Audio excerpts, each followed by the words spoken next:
I'll call the regular board meeting of the Comfort Lake Forest Lake Watershed District to order. First item of business is setting of the meeting agenda.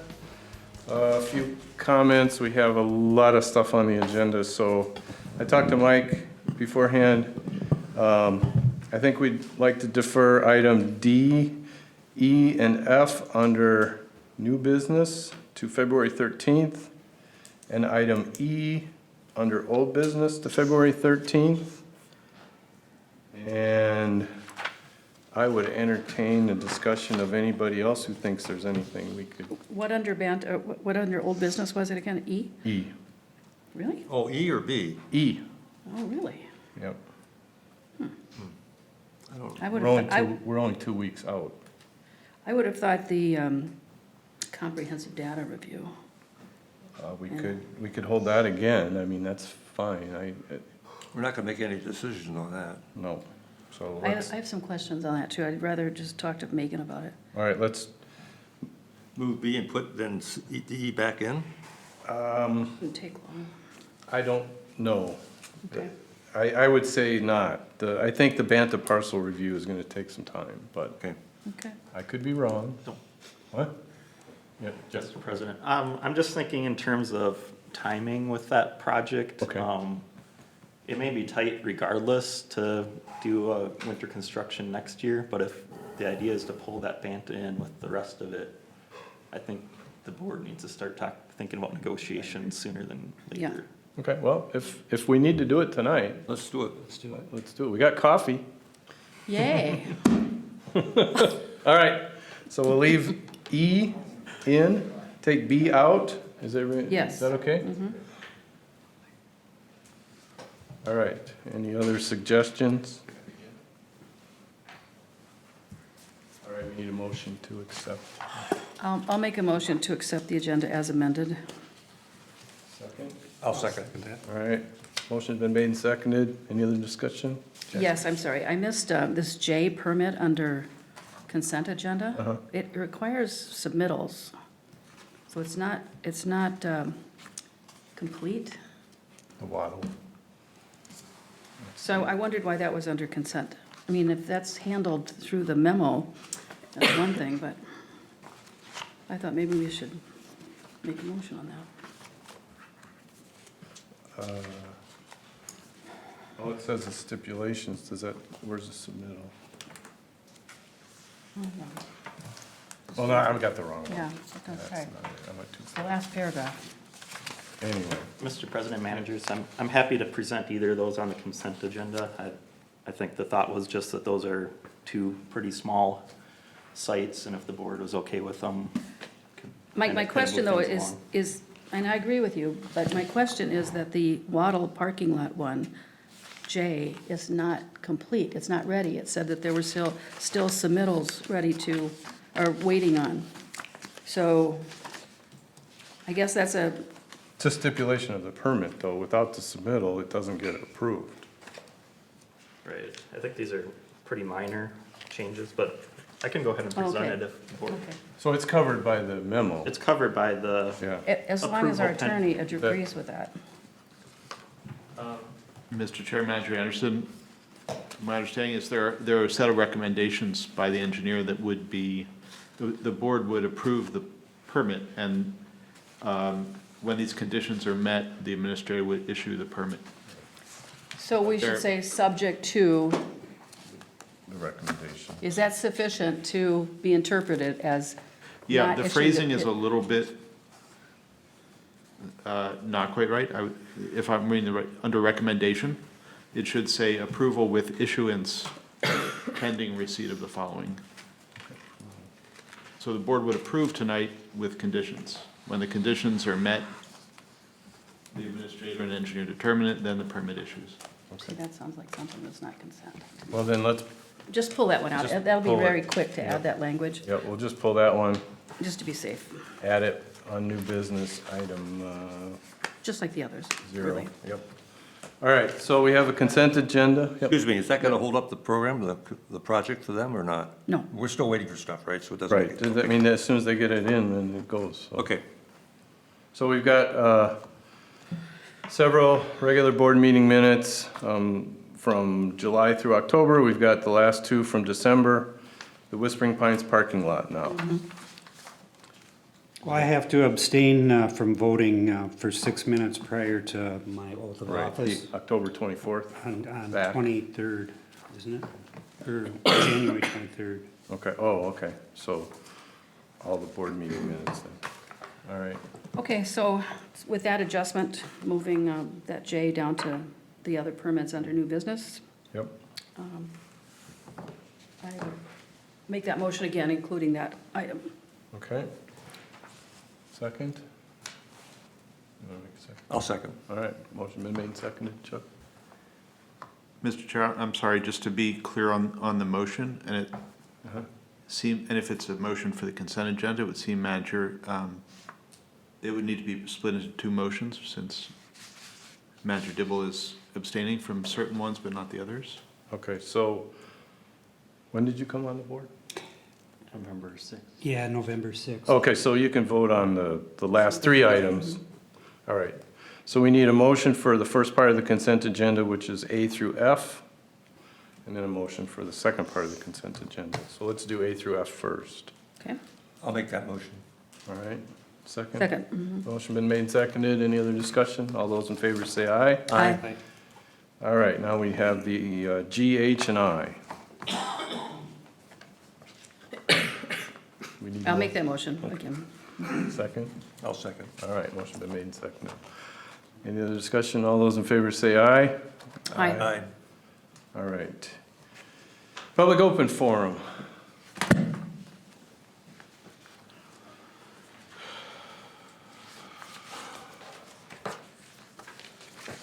Good evening, Paul Gerard, Forest Lake City Council. Before I launch why I'm really here, I want to thank the Watershed for the presentation Tuesday night on the cattail harvest program. Very nicely done. Kudos. So thank you for that. I'm sure the city's moved, it was unanimous, we should move forward. It's always the paperwork, you know. Second, I'm here for one of the items you pulled tonight, the city of, F on the new business, City of Forest Lake Downtown District, joint study.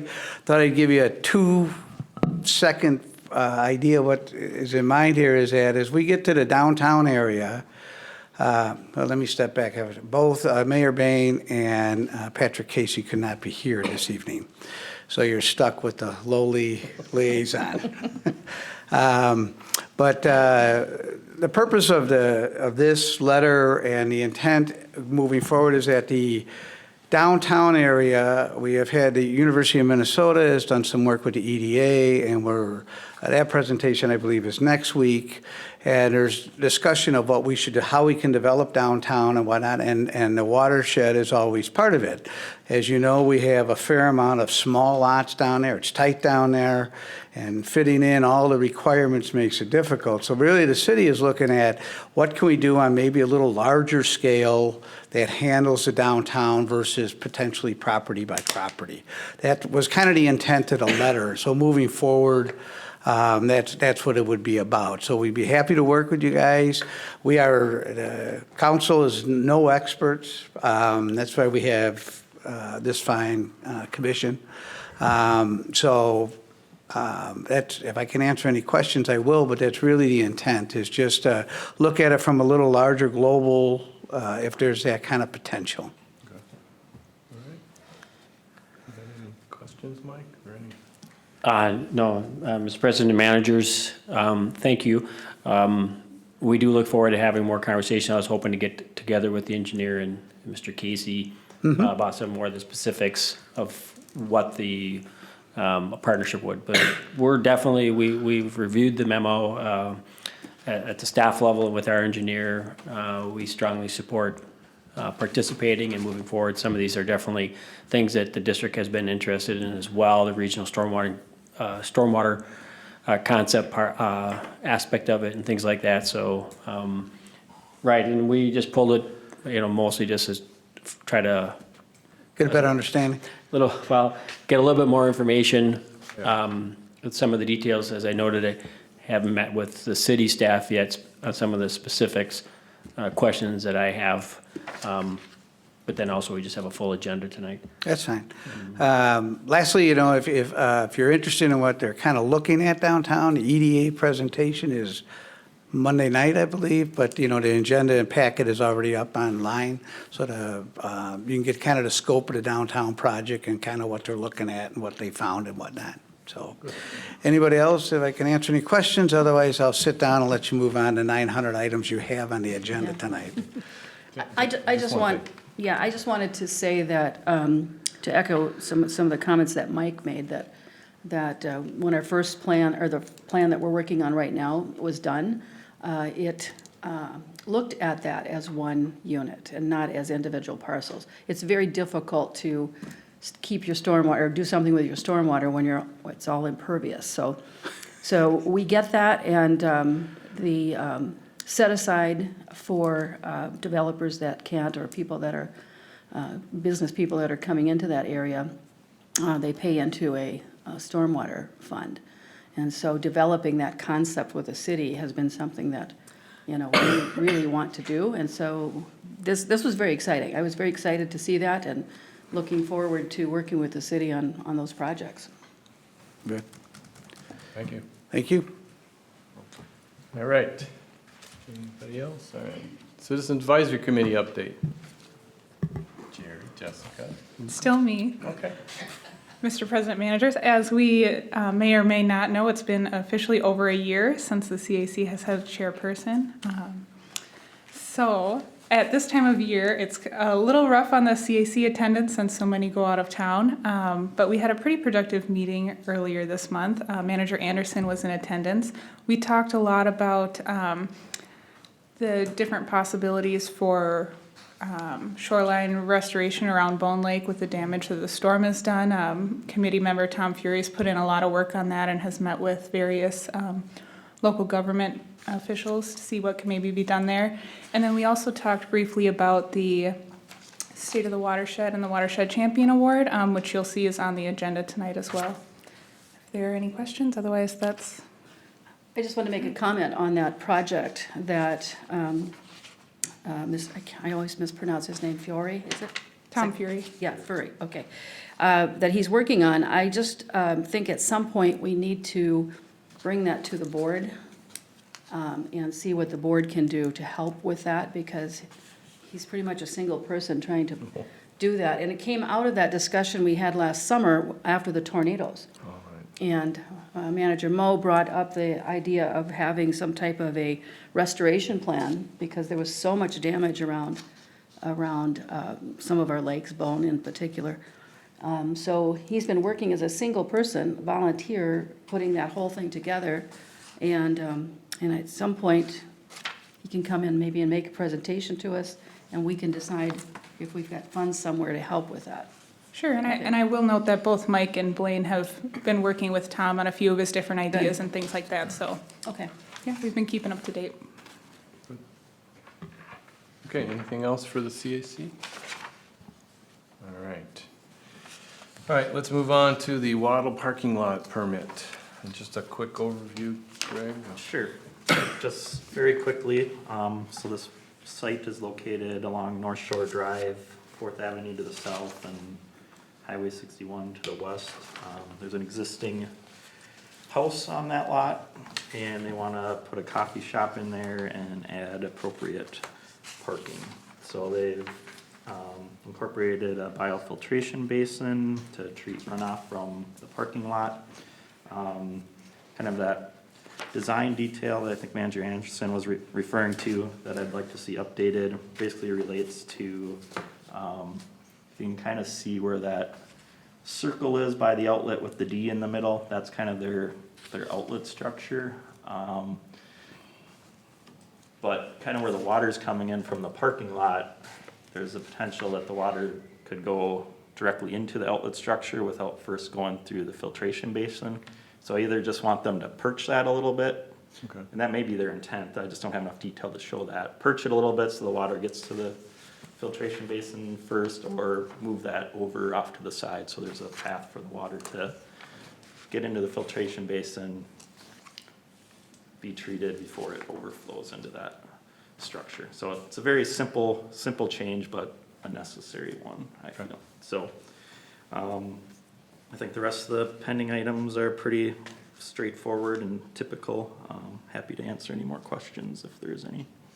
There is some pretty mature trees in that lot, isn't there? Some, Do you have the aerial there?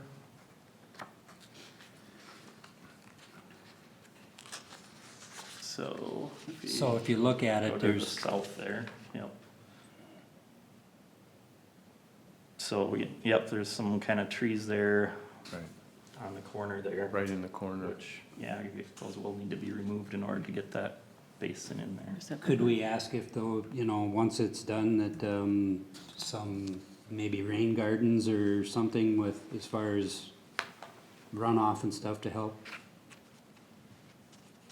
Well, this essentially will be a large rain garden at the corner there where they are removing the trees. So it'll be, basically a filtration basin that'll be vegetated with native vegetation on top of that. So Okay. we will essentially have that in that area there. Okay. All right. Motion to approve the permit. I'll make a motion to approve the permit as stated with the conditions listed. Second. Any other discussion? Only that I don't see why this one's not on the consent agenda, if the other one was, you know what I mean? Well, Yeah. this is the one we pulled. Yeah. Well, is this the Waddle one? Yeah. Yeah. Oh, there it is. Yeah. Okay, Yeah, this is the one we pulled. yeah. So, yeah, that's why we The pulled one as we it. move along, you'll see another one come up. Okay, Okay. all right, so, motion been made and seconded. All those in favor say aye. Aye. Opposed? Motion carries. All right, now we have the Shoreview 2 permit. Mr. President and managers, so this is Shoreview 2. If you recall, Shoreview 1 was right on the other side of West Comfort Drive. There's a couple lots right on the lake. And then to the north of that is Woods of Comfort Lake that came through a couple years ago. We've got basically a 19-lot, single-family development with the associated roads. There's numerous wetlands on site, so the buffer rule comes into play here. There's different required buffer widths on all these different wetlands. That's all summarized in the report if you're interested in the details, but essentially they've gone through and shown that they meet the buffer requirements on all of those wetland basins. So the purple areas around, so the green is the wetlands and the purple is the buffers for those that aren't familiar with kind of the way I color these up. So those are all set, meet the requirements for stormwater management. We have four basins, 3 relatively small kind of stormwater ponds, and then 1 larger basin over to the west there. That's a large biofiltration basin. That's gonna do the bulk of the treatment, with those smaller basins providing some pre-treatment, and then that one up in the northeast corner also providing some treatment there. So between the combination of all those features, that's meeting the district's volume, rate, water quality requirements. We've got a few pending items on here.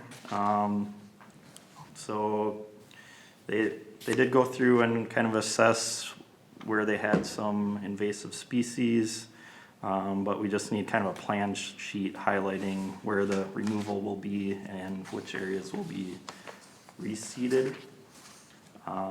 That second item is updating some of the low floors, low openings. They had a few that I felt were too low and asked them to revise those. They've actually revised those since this report came out, but you can go ahead and still approve this, kind of pending the items in here. Also, they had a few storm water outfalls that didn't have riprap where I felt they needed that. And again, they have submitted that since this report has come out. The rest of the items are just your typical maintenance agreements, financial assurances, and then I'll just point out that last stipulation for this site, they are gonna be required to get a separate erosion control permit for each lot. So I guess with that, unless there's additional questions, I'm asking that you approve pending receipt of the items listed in the report. I have a couple of questions. I was at the planning commission meeting when this was brought forward, the Yep. first one anyway, in Wyoming. But I do have a couple of points to make and then a couple of questions here, but this is so close to Comfort Lake, just across the street, so extra vigilance on the BMPs. And we don't want kind of what we dealt with the development just down the block from this one. So let's make sure that we pay close attention to that. On the second page, Rule 2.0, Stormwater Management, this is actually going to flow into a old agricultural ditch that goes to Shallow Pond. Correct. Then loops its way to the Sunrise River. Yep. And I don't know, well, let me ask this a different way. Do we know if that system can handle additional urban development runoff? The system, I think the answer is yes, but essentially, all of our rules are requiring that they, maintain the volumes, they're actually reducing the rates, so I don't see that there'd be any capacity issues. So it would be a help, actually, is what you're saying? This is definitely gonna be a help, both from a rate perspective and also from a water quality perspective, going from what was row cropped to now kind of more permanent cover with all these treatment features. It'll be an improvement. Okay, well, that's good to have on the record. And then down to the second paragraph from the bottom, a fraction of site hard surface, it starts with. How will this impact the homes that are to the north of this development that have been there for several decades? And those folks were very concerned about water Yep. coming into that area. Yep, so there was a concern for the property that was north of, can you pull the figure back up? Yeah, there you go. So you see that, the north basin there, kind of by Heritage Lane. The lot just north of that basin, there was some flooding concerns there. And in their original submittal, they had that basin flowing towards that lot. And, they kept saying, well, we're reducing rates and it's gonna be better. And kind of my response to them was, well, that might be true, but you send a pipe that way, you're probably potentially gonna see a lawsuit at some point. So finally, this last go around, they decided, well, yeah, maybe it probably would be best to send that water down to the biofiltration basin and out. So that's gonna be a lot better. I mean, That one on the west, are you talking about? The one right there. Right the there, north- okay. The north Okay, basin, yep. all right. So it wasn't a large drainage area, but, so now that drainage area is gonna go get pre-treatment in that north basin, go to the bio retention Mm-hmm. basin, get treated there, and then eventually work its way down. Good. Well, I'm glad you did that because they were talking about how that area had been dry, but not this past year. Standing water almost all summer. And so they were concerned about, because it is a slope there, extra water coming down at them. Over on Rule .30 on page 3, now you do say that there is going to be additional individual lot permitting that's going to be necessary. Right. And I just wonder if we could stipulate that they must notify, because I think they're doing the selling of the lots as well. And so if we can stipulate that they notify the homeowners that that's a requirement. Sure. They must have some paperwork that we can add that stipulation to. Yep, we can just add an additional note on our stipulation here. Right. To stipulation number 10? Yep. Yep. Okay. And then you talked about the things that are lacking. And so those are called out specifically on page 1, is that correct? Correct. Okay. And we're not going to issue the permit until we have all of those? Correct. Good. Yeah, maybe one other thing to note, Manager Anderson, since you've been so involved with this, is there was some zoning requested zoning changes, which resulted in them having to remove one of the lots on the west side. And then also in previous submittals, they were proposing 2 lots, kind of, you see where that one house is down there, kind of squeezed in between the wetlands there. They were proposing to try to squeeze 2 lots in there. And this last go around, they finally realized that they weren't gonna be able to satisfy the buffer rules and squeeze their septic systems in there. So, Yeah. so there's a couple less lots than probably when you originally saw this, Manager Anderson, at the city. Yeah, well, I'm glad, this was originally in the comp plan for Wyoming as 2-acre lots, which would have given plenty of room to take care of any drainage that they might have, but it was rezoned to 1 acre, and so it really made things tight, especially since the portions of the lots, almost each one of them on the west side especially, had some kind of encumbrance of some kind, natural encumbrance, so I'm glad to hear that. I'm sure that was with your input, so thank you. Okay, all of that out. I'll make the motion to approve as presented with the stipulations as listed, and the addition of notification to the individual lot owners. Right. Okay. Okay. I'll second.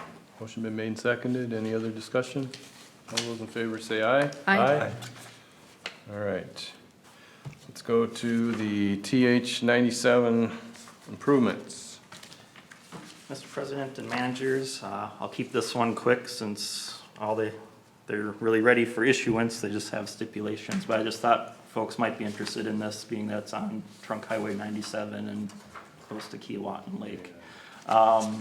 Basically, this is safety improvements along Trunk Highway 97. And Jessica, if you can actually go to the second page of this. Basically, their primary focus is improving the movements at where North Shore Trail intersects with Highway 97. And that's where kind of the bulk of the actual new impervious is. Most of the project is mill and overlay, which wouldn't typically trigger our rule, but they are expanding the width of the pavement a bit there. So what they're proposing is to capture that intersection and then kind of the north half of the road going back to the other sheet there. It's Jessica.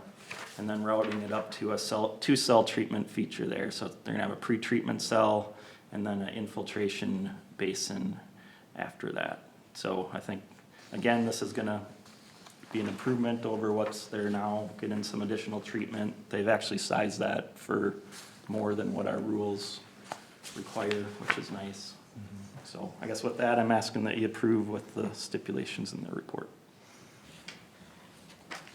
Okay, I would like to add a statement in the paperwork with these folks too, MnDOT, just to remind them that they're working very close to the cleanest lake in our district, and that there is sort of a rise up to this intersection from the Keewatin Lake area. And so we want to be doubly certain that we've got all the BMPs in place before anything happens. Yeah, I have had that discussion with MnDOT, but we can definitely add that as just a stipulation or reminder, however you want to do it. Okay, and with that, I will make a motion to approve this permit. I'll second. Motion been made and seconded. Any other discussion on the motion? All those in favor say aye. Aye. Opposed? All right. Let's go to the aquatic invasive species reports and presentation. Steve. Good evening, Chair and managers. It's a pleasure to be here again. I thought I would go over the results of our projects dealing primarily with AIS. Start out with, I thought I would just do, I think I have a click, I have it right here, thanks. I thought I would just do the, oopsie, there. I thought I would just go alphabetically, lake by lake. So we'll start out with Bone Lake. Let's see, Bone Lake. There. What we did in Bone Lake, first of all, we looked at curly leaf again in this year. Curly leaf and Bone Lake, we delineated early season curly leaf on April 24th, and we found approximately 3.9 acres to treat. And so on the left-hand side, you can see it's in the upper right hand, the kind of the northeastern part of the lake. So that was treated, and then we went back on June 6th, which is the peak curly leaf growing time, to see how effective was that treatment. It turns out that the treatment this year on that area in the northeast corner was not very effective. And I think what happened is that I looked at the applicator's notes. They assumed that the average depth there was 4 feet, so their herbicide application rate was based on that. It probably should have been a little bit deeper. This year, our curly leaf was out a little bit deeper, probably like 7 or 8 feet, and that might have been a factor for we got some control, but not great control. For the rest of the lake, it was in pretty good shape in terms of curly leaf. Patchy, but at light to moderate densities. Right here, whoops, I keep on hitting, am I hitting the wrong button? Oh. What we've done then over the last few years for Bone Lake is put in the last 5 years of all the curly leaf we've seen, just put all those points on top of each other to kind of get a hotspot map. And you can see there's a pattern developing. It's in the northeast side, and then in the southwest end of the lake is where the curly leaf has been fairly persistent. So those are the kind of hot spots, and it's been a pattern. So we'll keep on tracking that, especially in those areas. Eurasian milfoil was also present in Bone Lake this year. We did that delineation on June 6th for milfoil, and you can see that there were some milfoil patches in the north end and in the south end again, but they were light in growth or they were scattered, not necessarily continuous beds. So we made the decision maybe not to treat, at least in the open water cases. And so then we went back in late August to look at the milfoil to see what was it doing. It in fact had already died back. So this summer with some of the hot a few days here and there, that heat probably had an accelerating effect. At any rate, by the end of August, the milfoil was way down in Bone Lake. So it looked like it kind of treated itself, the heat. Did the association treat milfoil? Do you know? I don't know. There might have been some spot treatments. As I do recall, Jackie, there are some orange signs up, so there might be some near shore treatments. Well, when we put all the milfoil together for Bone Lake, for the last 4 or 5 years, you can see that the pattern there is also pretty consistent from the standpoint that a lot of our heavy growth in the yellows and reds are moderate to heavy growth of milfoil. And it's primarily in the north end and again in the south end. Not as much growth in terms of invasive species along the east and west shorelines. So another thing that happened, a little bit of a surprise, zebra mussel was found in Bone Lake, and then the Watershed District had some protocols in place to address that. So went into action, and just make a long story short, area was treated, and subsequent checks have not found any additional zebra mussels in Bone Lake. So at this point, as far as we know, based on the information we have at the end of 2019, we haven't found any additional zebra mussels in Bone Lake. But doesn't mean they're not there, but we haven't observed them. If they're there, very low densities. So just in summary, there's some action shots. And Garrett has put together a very nice summary that's a lot more comprehensive. And that's a great benchmark then for future reference as time goes on to see what might happen if zebra mussels are established. Yeah, question? Yes, I do have a question. About 4 years before this, of course, there was zebra mussels found in Comfort. Right. And I think just one spot by the boat launch. And so the rapid response went into play. But what's different about this one than the Comfort one? I think the main difference is at Comfort, when we went in to look for we did kind of an enhanced assessment, we found zebra mussels at 2 or 3 other spots. that indicated that they had probably been in the lake for 2 or 3 years, possibly. Whereas in Bone Lake, when we did an additional enhanced assessment, we only found them at one site. They might have been it might be an earlier infestation in Bone Lake compared to Comfort Lake. Okay. Yeah, question, Mike? Mr. President, managers, Steve, if I recall too, the ones in Comfort Lake were adults, and the ones discovered in Bone Lake That's were right. juvenile. That's true. And there were in some cases, there was a couple of them found together, which means they could be spawning, and that means that the villagers or the larvae could have also been spreading from that situation as well.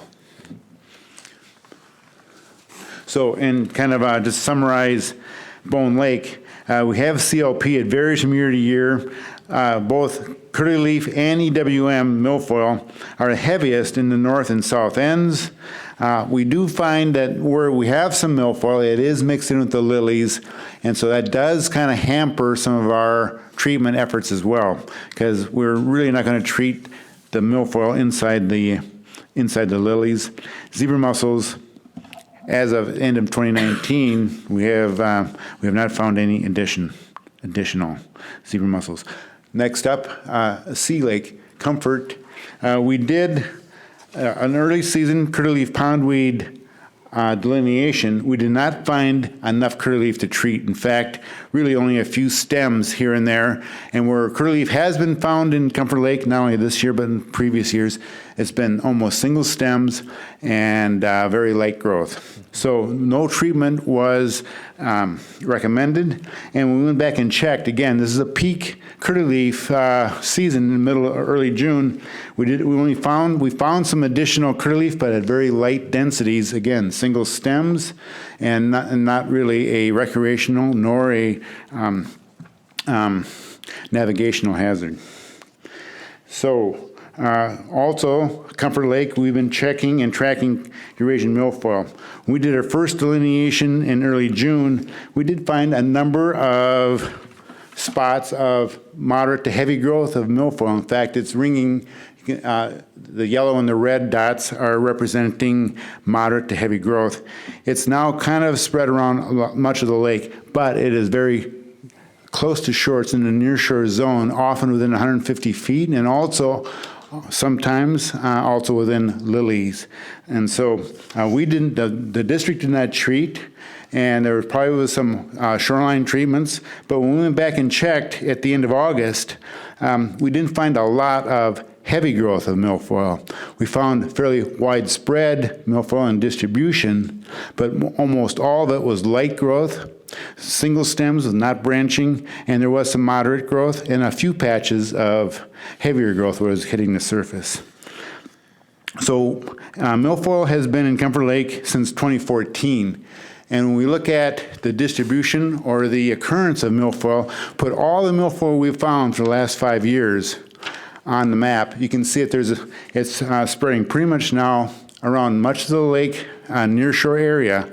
And although it is covering much of the shoreline, that's about the extent it's going to go at this point. This is probably as bad as it's going to get at this point.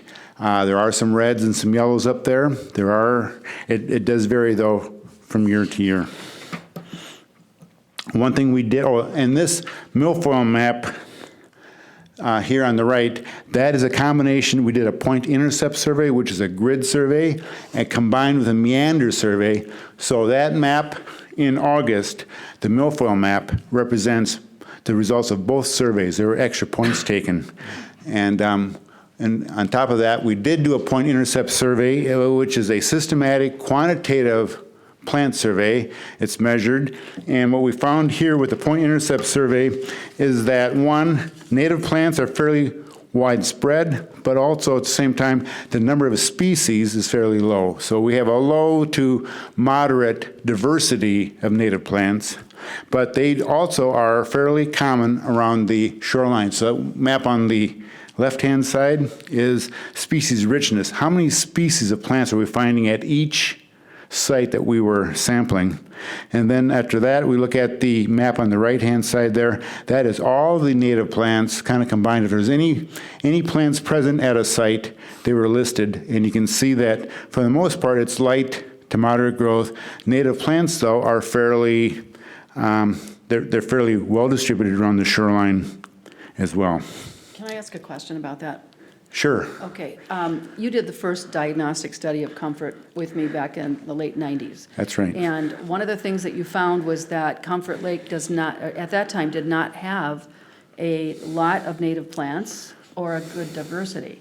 That's right. So it would be helpful with that type of report, the one that you do every 5 years, is just to look at that when you have the data going back. Yes. So that we have that in one document. Yeah. Because that's- not everybody knows that. And it's important, I think, to see that there has been improvement of that. Oh, yes. I mean, excuse me, I remember specifically kind of the lack of plants and the low diversity back in the late 1990s. That would be, we should do that. We'll do that. And the high level of curly leaf. Yes. That'd be interesting. We should be tracking it that way. Yeah. A little bit different survey method, but they are comparable. Yeah. Got it. Well, to summarize kind of Comfort Lake, at this point, especially in the last few years, curly leaf is not a problem. Milfoil is still growing, but it now within the last 5 years, it's pretty much found around the lake. Don't look at it expanding much more than it is right now. Now there'll be seasonal variation from here on in. And long term, because there is kind of low nitrogen in those sediments, I'm predicting that milfoil eventually also will be relegated on a seasonal basis to more light to moderate growth. And I don't think that heavy growth will be sustained in the long term. Now on to Forest Lake. Forest Lake has been somewhat notorious for curly leaf. Well, last year was a pretty good curly leaf year. We went around, did our delineations, circled up areas to be treated. We came up with about 99 acres. And so it was treated. So we did the delineation in May, treated, and then we went back and did the assessment in June. And the assessment map of curly leaf is on the right side there. And there was, this year, very good control of curly leaf. They did a good job of knocking it down. So we still have some curly leaf present, but very little nuisance or heavy growth of curly leaf in Forest Lake. Now, Forest Lake, since going back to 2012, we look at all the curly leaf that we've seen, all the treatment areas going back throughout the last 7 years. We can see it's pretty widespread. There's not a real consistent, I mean, the pattern is that it's around much of the lake. It varies though from year to year. Some years we're treating 100 acres, other years less. So that's the hotspot map. And in fact, if we look at the summary for the last few years, it varies from a low of, it was 60 acres one year, actually 17 acres in 2018, up to a high of over 160 acres. So this year, the way it's shaping up, with the snow we're getting, the slush, poor light penetration, that'll set curly leaf back. I would look at this upcoming year as probably a low curly leaf growing year. Could all change, but that's what we're predicting right now. You're on record, you know. That's right, okay. Well, Steve, yeah. I got a question. Go ahead, Jim. On the east basin of Third Lake, Yes, in 2018, your delineation was correct. It was a low year, and then in 2019, it wasn't sprayed or treated as much. that's right. And later on, after that, it just bloomed. It did come in. It came in hard. So just to reference that, I would like to see that, whether in that area. Yep. The map indicates that that has been an area of some heavy growth in the past. What happened in that basin, it came in later. And our delineation, we have to delineate fairly early. Sometimes, and Bone Lake has been doing this too, been known to do this, it comes in after our delineation, but if we wait too long, then the water temperature is too high, and then we're not able to treat at all. So that's, we'll keep track of that, and we'll do some extra sampling in that third lake. Okay. We can do that. Great. Question? Yes. It's kind of a more general question, but if you look at Second Lake on the southwest corner, we have a lot of curly, but we have a lot of weeds in there also, or vegetation, and we actually have to cut it with the harvester. Right. That's where Shields Lake dumps in, and with the cleaning up of Shields Lake, we're gonna eliminate about 250 to 300 pounds a year of phosphorus coming into that area. What's your assessment of, will that have an impact? Will the vegetation eventually consume the phosphorus in the soil and be pulled back, or? I think what we're finding is that will probably benefit native plants more so than the curly leaf. Curly leaf its growth seems to be independent of phosphorus. It'll grow to heavy or light growth, whether your phosphorus is high or low. What is more of a factor for curly leaf seems to be the sediment pH and the iron content. So unless that changes, we could expect probably still fairly low curly leaf in some of those areas, but I would expect that the native plants might respond with some enhanced growth, actually. Even though you're removing the phosphorus? Yep.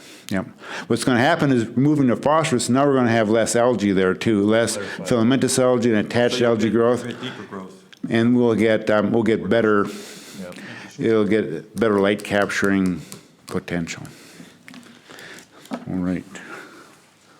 So Forest Lake, we first saw milfoil in Forest Lake in 2015, and it was treated pretty aggressively. And up to this point, it's still been pretty much relegated. We've kept it in First Lake. It does not seem to have expanded into Second or Third Lake. So here's 2015, the treatment. Here is 2016. We treated about 14 acres in 2016, still in the First Lake. And then 2017, 2018, and then coming into 2018, there is 40 acres. And then in 2019, we treated about 49 acres, but still mostly in the First Lake. So up to this point, we have 5 years worth of treatment data. And when we put all those treatment areas on top of each other for all those years, we can see there is a pattern there. In First Lake, we have that south-west corner, a little bit in the north end of First Lake. But I think this aggressive treatment and maybe a little bit of luck, the milfoil has not really been showing up in Second or Third Lakes at this point. And so we look at our treatment history here.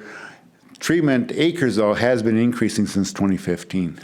And that's it's still radiating there around First Lake, but if we can keep it in First Lake, that also will reduce future treatment costs and acres as well. What do you, Big Marine has been taking a really aggressive stand on milfoil. I hear they had a fairly successful program. At least they're claiming that most of it's gone. Have you been close enough to see whether that technique should maybe be tried here? Yes, in fact, I've been doing the delineations with Mike Blehart over there on Big Marine. They're fortunate there. Big Marine does not have the conducive conditions for the heavy growth of milfoil that Forest Lake does. Okay. It's been a little bit easier, to tell you the truth, to control and maintain in Big Marine. And also, they've been out there, they do a lot of spot treatments. And so they're trying to hit almost all the milfoil, and it has been fairly successful. They've kept it under 5 or 6 acres on the last few years. And so that's one approach, but it's a little bit different set of conditions in Big Marine compared to Forest. Another thing on Forest, as far as delineation for this year, we're going to be cutting a lot, the association. So we need a good map of where we can actually go, because we want to avoid those areas. So okay, it'd be nice to have a really precise map so that we can take to the city and say, stay away from these areas? Yes, we can do that. That should all come out with our meandering survey. We can set that up, native plants and the non-native plants. Thank you. And including things like flowering rush, too. Flowering rush has had a very aggressive program for the last few years, and I think very successful. We have, on the left-hand side there, we have conditions where you sometimes only get a few stems growing to these, sometimes you get these beds. This heavy growth that we're seeing here is from a few years ago. We're not seeing that type of growth necessarily these days. In 2017, we treated 40 acres in our first treatment and 31 acres in the second treatment. In 2018, did 32 acres the first treatment and about 4 acres on the second treatment. And this year in 2019, we started out with, here's our initial delineation. We treated about 9 acres, and that was on July. So we do our delineation, we treat it on July, and then we come back and do an assessment. In this case, it was, let's see, I have a date there, yeah, August 12th. So what happened is between the first treatment, we had some additional growth of flowering rush. It came up, we delineated that, and then it was treated, about 2.5 acres were treated on August 30th. And we went back and did our final assessment at the end of September. So it's about a month after that second treatment. And the final assessment here indicates that we only had about 0.06 acres total of flowering rush. That's about 2,600 square feet. And so we look at the patterns and the distribution of flowering rush in Forest Lake for the last few years. The last 2 years, by the time we're finishing, we're less than an acre total. We will have some sporadic light growth, where we put up 5 or 6 stems, probably from a single root system, but the beds and the extensive beds of flowering rush are no longer really present. So that's been a fairly good success story, because also we have a fertile flowering rush as the seed heads. It's the only population in the state with fertile seeds, or seeds that will grow. And the district has been out clipping those seed heads. And once they started doing that, the new sites of flowering rush have been really going down since that program was implemented. Makes it easier to treat than the emergent stems.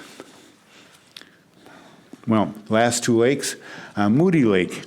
There was a lot of milfoil in Moody Lake in 2019, and we treated the maximum allowed under the permit, and that was about, 6 acres? 8 acres. We treated 8 acres, showing there on the left, and then we went back to do the assessment. Whoops, the assessment map is there shown on the right. There was no curly leaf. What happened is that the treatment was diluted as time went on. Small lake, we got lake-wide control, treating 8 acres, got whole lake control. It does happen. Early season treatments, cold water, low concentration of the herbicide, but it lasts a long time because it's cold water. So you get long contact time. Low concentration, long contact will give us control of curly leaf. And the same thing happened actually in Shields Lake. Not quite as dramatic, but Shields Lake also had a fairly heavy growth of curly leaf. We treated 3 acres there, and that was just enough to give us fairly good lake-wide control. Not as good as Moody. There was still a little bit of curly leaf left in Shields, but it was light densities and not a problem. So that type of treatment there gave us fairly good control, lake-wide. Well, just kind of summarize here with zebra mussels. We have looked at zebra mussels and their suitability for the various lakes, and if they do start expanding in Bone Lake, they have a moderate potential to do fairly well because the algae condition is suitable for zebra mussel growth. Not optimal, suboptimal, but still be noticeable. Comfort Lake is zebra mussels. We didn't eradicate them, but in the long term, they are predicted to have relatively light densities because of primarily the algae condition. And you can see some of the other lakes there with the yellow means it's moderate growth, green means it's light growth. Forest Lake will have its share. Some of the other lakes, not so much. And lastly, starry stonewort. All our surveys that we're doing, and anytime we're doing a survey, we're always looking for starry stonewort, which is a new invasive species in the state. So far, we have not found any starry in any of those district lakes. I am working with a few lakes that does have starry stonewort. If we do find it, we have some pretty good tools to try to contain it from going and spreading over the rest of the lake. So with that, any questions? Okay. Question? We asked them as we went along, I guess. Yeah, no more. Thank you very much. Thanks, Steve. Thanks, Steve. You're welcome. All right. Let's move on to item G. Citizen Advisory Committee appointments. Oh, do we need to accept all the reports, Mike? Yes, I think if Yeah. we could, please. We need a motion to accept all the reports from Steve as well. So moved. Second? I'll second. Motion's been made and seconded. Any other discussion? All those in favor say aye. Aye. All right. All right, Citizen Advisory Committee appointments. Are we doing this? We're not doing that one. No, we'll do that.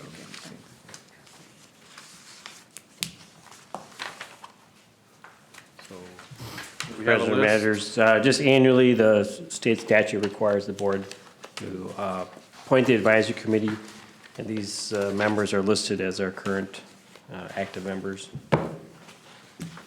And staff recommends that we reappoint them. With the exception of Sam Hathaway? Correct, Sam had indicated earlier in the year that he would like to be, Gonna drop off. step away for a while, yeah. Okay. I'll make a motion to follow the recommendation of appointments for the CAC committee. I'll second. Motion been made and seconded. Any other discussion? All those in favor say aye. Aye. Opposed? All right, we have a CAC. All right, designation of official newspapers and financial institutions. So we have two proposed motions here. I'll make the motion to, number one, to designate official newspapers as Chisago County Press and the Forest Lake Times. I'll second. Motion been made and seconded. Any other discussion? All those in favor say aye. Aye. All right, motion number one is passed. Number two. I'll make the motion to designate the First State Bank of Wyoming and Lake Area Bank as the official financial repositories of the Comfort Lake, Forest Lake Watershed District for 20 and 20. I'll second. Motion been made and seconded. Any other discussion? All those in favor say aye. Aye. All right. All right, election of officers and liaison appointments. So I wanted to know if there was any objection to keeping the officers the same for one more year and add Jim as the assistant treasurer. Does that make sense? Yeah, I'm okay with that. Yep, I think that's a great idea. One more year, Right. at least, okay? So we'll add Jim. And then any suggestions with regards to the liaison appointments? Is there any that, Mr. Chair, can we just have a motion Oh. adopting that slate? sure. We have a motion for the officers. I'll make the motion that we keep the officers the same as last year with the addition of having Jim as assistant treasurer. Okay. I'll second. Motion been made and seconded. Any other discussion? All those in favor say aye. Aye. Opposed? All right, motion carries. All right. Now to the liaison appointments. I have some notes here. Okay. So let me present these. Yep. City of Forest Lake Manager Schmaltz and add Jim to the, if you're okay with that, of course. And then Manager Anderson, Spence, I thought we were sharing that, so I added your name to that. Okay. Scandia, Jen, of course, Arctic will have to take that one. Chisago City, John, you and I share that one as Yep, well. Yep. Chisago Lakes Township, the same thing. That's already listed, so that's Yep. good. Washington Conservation District will be manager Jen Ochnick. Chisago SWCD would be myself and you again. And personnel, it just has Manager Schmaltz. I'd like to be on that. Okay. That doesn't meet very often, but I've dealt a lot with healthcare and personnel issues, so I think that would be helpful. Administrator Review Committee Manager Ochnick and I had already committed to this year anyway. Okay, one more year. Yep. CAC, we already talked about. Oh, all managers are rotating that on a quarterly basis. So maybe if we can do a schedule for Jessica's help, that would be nice benefit. The annual State of the Watershed public meeting, again, Manager Ochnick and I had committed to that last year, so. And you're gonna do it we're again ju- Well, it's for this year, so Right, we're just 2020, yeah. yeah. So we're just starting that process. And then LS, the Lower St. Croix Watershed District is missing. And I assume you want Manager Schmaltz and I to continue? Okay. Yes. So I did type, add all of this up, and it's surprisingly even when you split yours and mine on those Chisago side. So Manager Schmaltz has 3, I think that's counting, it might be 4, I might have miscounted that Lower St. Croix, or not counted it. But Ochnick, Anderson, Schmaltz all have 4. John, you have 4 with the splits. Okay. You have so many other duties with the presidency, so, and you could, literally sit on any of them Right, I'm if you just, wanted to. I fill in if I need to. But it seemed even to me when I went through that, except for you, and we're not overwhelming you your first full year, but Is there any that you You're see welcome that to- you'd like to yeah. jump into? Oh. Oh, Mike, Mike. Mr. President, managers, just on the Washington Conservation District Manager, Oknick there, given her work schedule, those meetings occur during the daytime. Oh. Perhaps Manager Dibble or Manager Schmaltz want to split duties on that instead, maybe a I've gone suggestion. to the last 2 meetings, just trying to get a better understanding of SWCD's work, but, so, well, let's put them, If Jim wants to take it over, that's fine. I can actually start to and help in there too. Okay. I'd like to do that, actually. Okay, good, Jim. so put you down, or do you want to split it like John and I are?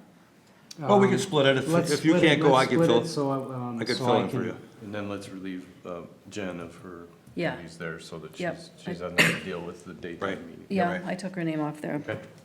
Any others, Jim, that you were chomping at the bit to take on? Well, I think that's enough for now for just starting to learn. I'm catching on, but Okay, All right, so we need a motion to approve those changes. I'll make that motion, and I'll share this with Jessica Okay. after the Getting meeting. to the record. Mhm, yep. Okay. Motion been made. I'll second. Motion been made and seconded. Any other discussion? All those in favor say aye. Aye. Aye. Opposed? Motion carries. All right. New account and payroll documents. I assume everyone has filled out their documents. Drop them off to Jessica soon or Get mine? Mm-hmm. Okay. today. Yep, I'm just missing 2 I so haven't far. done it yet. Okay, So if I could get those by Monday, that would be great. okay.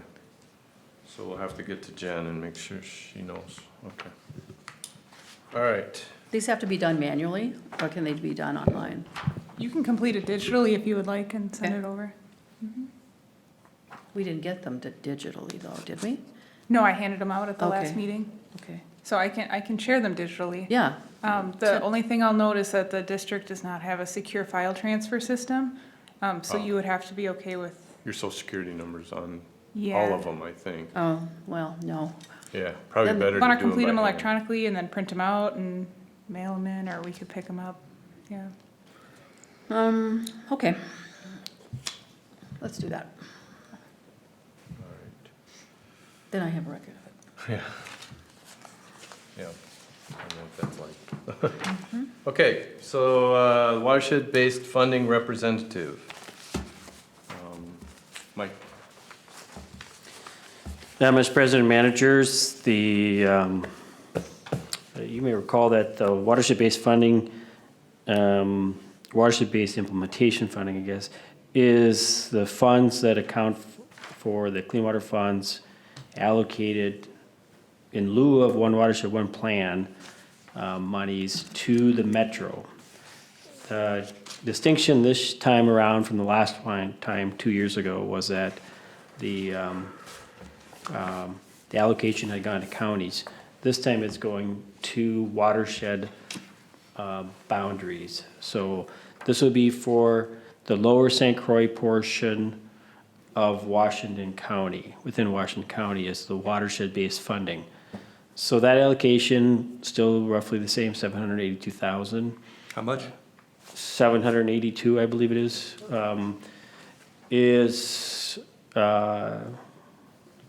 to be discussed by the entities within that area. And so we, several of us, the two managers, Anderson and Schmaltz and myself, attended the meeting back in December, but with Bowser in terms of the general discussion of it. But there will be a next step in which all the entities within Washington County, including the county, SWCD, and the watershed districts, will convene to discuss what is to be done with these funds. Presently, there's the assumption that they will all automatically all be kicked up into the lower St. Croix watershed one plan piece, but there's, well, it's to be decided, and this is the, these meetings will then outline what will happen with those funds.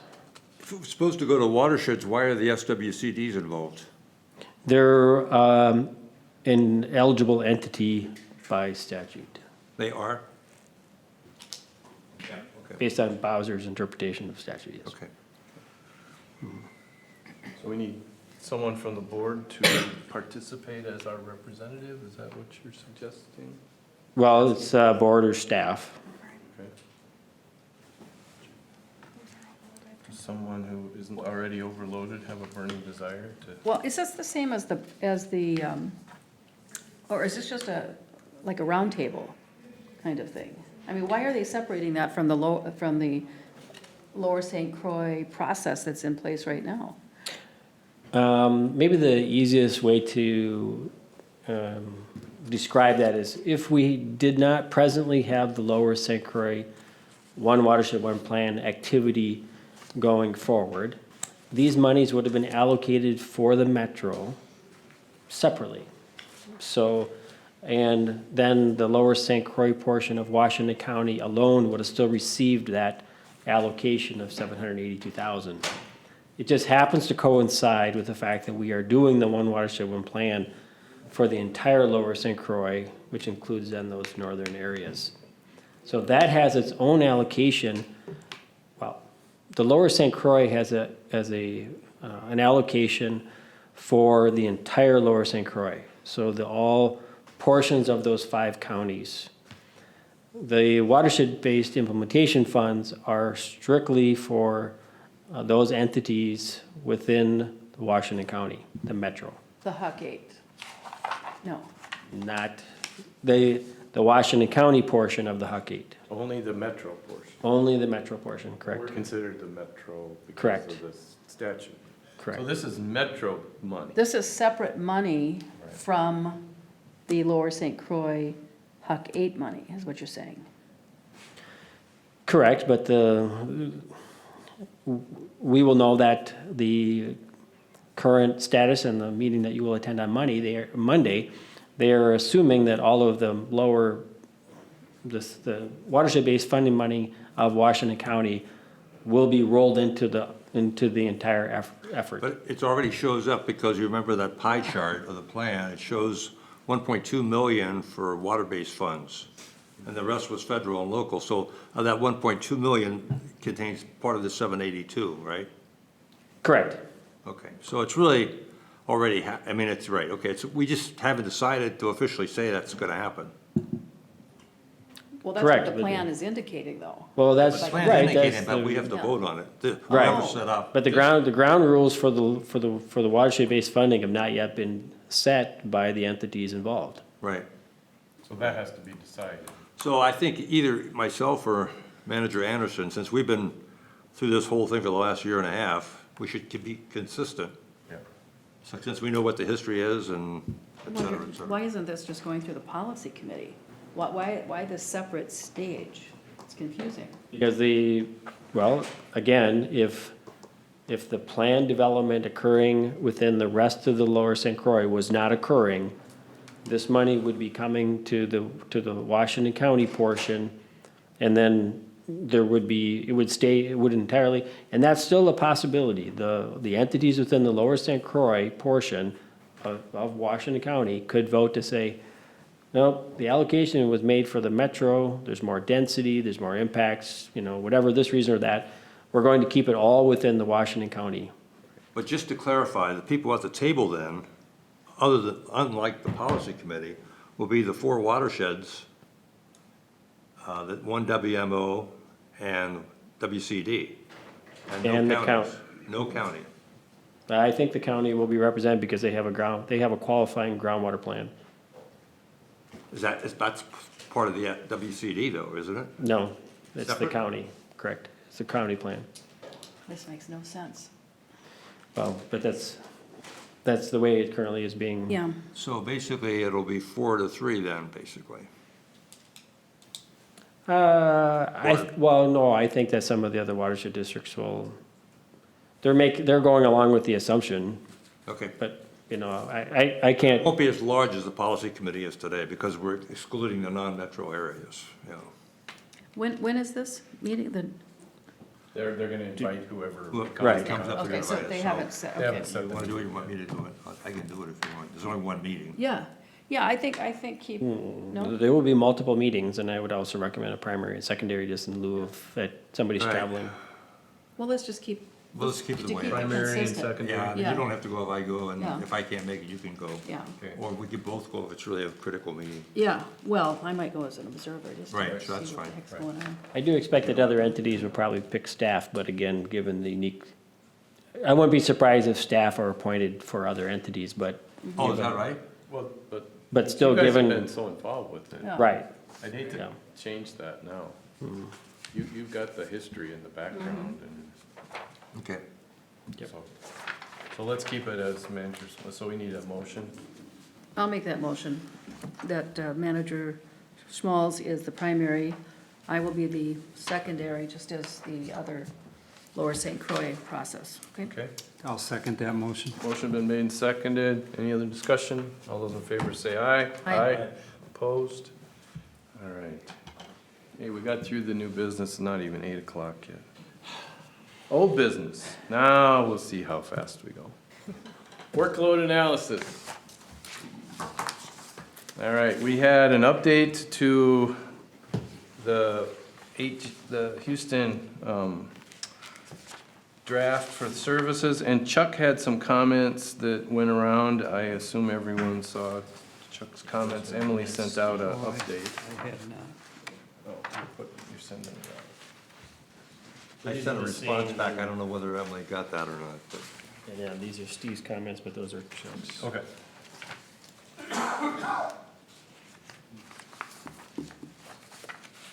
Chuck's.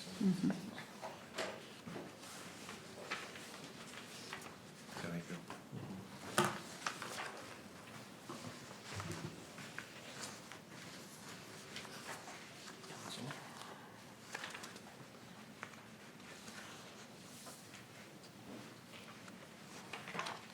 Okay, so Chuck, you sent out your initial comments, and it looks like Steve had replied. Did you have any concerns about remaining with at least 1 through 4? 5, it looks like we want to talk about that a bit, but your suggestion is 1 through 4? And Steve's reply? Mr. Chair, board members, what I did here is, it's typical when, what I do when I receive a contract for review. The contract itself is the legal boilerplate in essence, and then the scope of work that comes from the consultant. So I'll typically review the scope of work, not to get into the technical details, but just from a perspective of, you know, is this clearly stated? Will the district be likely to get what it believes it's going to get, and so forth? And so, so I will raise these types of questions. Typically, they're resolved at a staff level. Staff exercises its judgment. They're not necessarily legal questions. In this case, the administrator felt that, particularly given the board's investment in this as a foundational study for what comes next, that it would make sense for the board to have a look and express a view. If I can make a suggestion, we have just like EOR does, you know, they'll reference their memo, their technical memo, or their outline and so forth in a motion. And I think we can do that here, because they did tell us who was going to be on that team. Doug is the project manager, but there's, I forget his name, but there's another person at Houston that's going to be our actual day-to-day kind of manager. And then Lisa, and then we have. Lori. Excuse me, oh, Lori, yeah, Lisa's with the other one. And then they also had the younger gentleman that was going to be working with us daily, Joe Lewis or something like that. He has the MS4 experience. So if we make reference in the contract to as outlined in their proposal, that should cover it, correct? Manager Anderson, board members, if there was discussion about who those people would be, and you simply want to confirm that that's an important part of the structure of the work, that's really all we need now. We would go back and just add that list of people into the contract, and presumably Houston will be fine with that, because that appears to be what the understanding was. Yeah. I'm okay with just having the board let staff, including our attorney, of course, by that meaning, administrator and the attorney work this out. They know what we want. I thought we did talk about having an extra review with the board. And I thought so that was in the contract. well, It's in the- I didn't see it there, but No, it's in the proposal. it's in the proposal. Proposal. Okay. Yeah, but not in the final contract. contract? No, Sheesh. but we did talk about that, so, so I'll make the motion to have the administrator and our attorney work out the contract details and bring it back to the board, okay? I'll second. it. Oh, go ahead, Jim. Okay, do we want that as soon as possible, Mike? I mean, I'm assuming we need to get this contract. Well, maybe that's the only question that I would have is, does the board need to see it again, or can I discuss it? Let me rephrase my motion, that we will leave it in the capable hands of our administrator and attorney to work out the details and proceed with signature with the president. There you go. I like that. All right. I'll second that. All right, motion's been made and seconded. Any other discussion? All those in favor say aye. Aye. Opposed? All right. Workload analysis done. Adaptive management progress update. President, Yes. did we want to include the not to exceed? What the, yes, yes, All right, I will amend the motion sorry.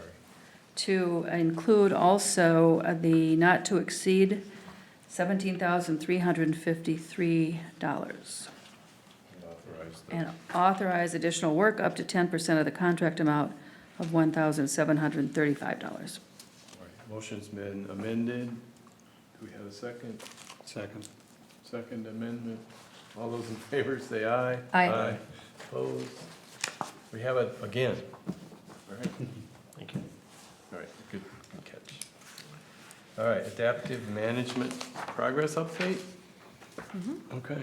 All right, Mr. President, managers, I would like to take the time to give an overview of where we're at in our lake management districts, but more broadly, our kind of 6 lake areas we've been focusing on. To go along with the presentation, I did print my slides because I think they may be useful as a reference moving forward. So that's what is in the letter-sized packet one each. And then, since I'm passing things out right now, but it'll be applicable more for the next agenda item, I had kind of questioned how the maps were printed from my monitoring program recommendations menu. So they're meant to be at 11 by 17 in color, so I did just go ahead and print that out, so you have them in the large size. Be easier to see. So they're paper clipped together, so one paper clip has the 4 maps.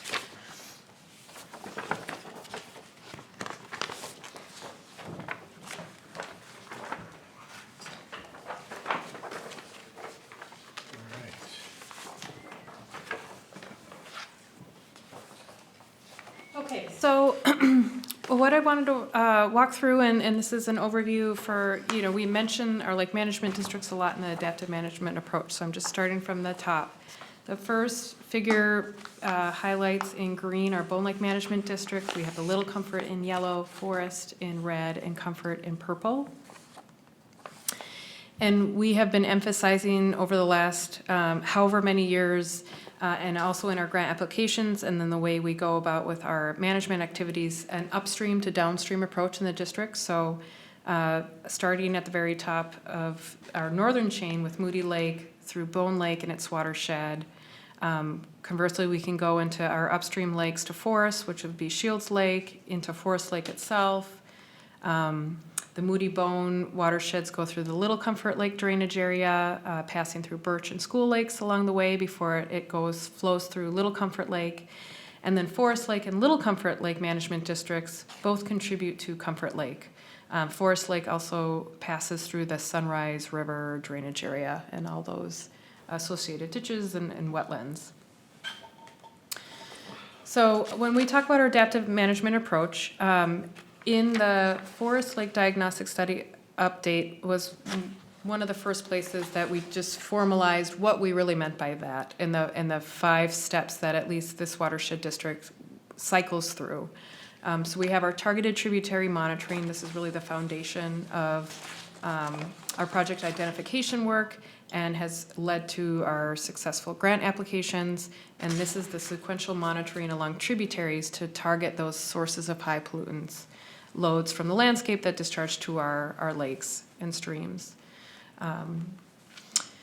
Then we move into the next phase. So once we have this data collected, we use actual monitored loads and our known inlet conditions and calibrate essentially where the loads come from that result in the water quality that we see in the lakes. This is a little different step in some old studies. Often this modeling may be done just based on land cover. So this is what differentiates the work that the Comfort Lake Forest Lake Watershed District does to maybe larger regional studies that really just look at, is it cropland or is it forest? And from those diagnostic models, that's how the Watershed District has been setting watershed and in-lake reduction goals. And then there is a process of updating those. The next phase then really is once you have your reduction goals and where your reductions, we know where they should be coming from, which tributaries, then we go into those hotspot tributary areas and on the ground and using various models to look for the projects, rank them by their cost benefit, work with landowners to see if a project is able to be implemented, and then focus on grant writing. The next steps just go through project design implementation, final plans, and your actual construction. And then again, something that the Watershed District has put a lot of emphasis and importance on is then actually going back to your projects and saying, okay, we thought it was going to achieve this reduction. Is it actually doing that? So that's project effectiveness monitoring around the specific project location. And then we really just circle back. So once we've already done all that work and we have BMPs in the ground, or we've gone through that work and enough time has passed, it's worth another round of monitoring to reassess where those high pollutant loads are on the landscape. And then again, many years usually pass when lake conditions change, the watershed conditions change once BMPs have been put into place. So it's worth recalibrating all the monitored loads going into the lakes. How does that compare with what lake conditions we're seeing, and then reassess our reduction goals. So those are the steps, so just putting them in the circle, but those are the 5 key steps that we walk through.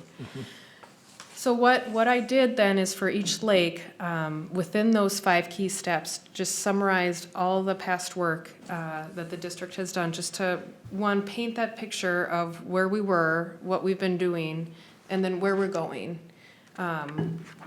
in the next, year, but then also,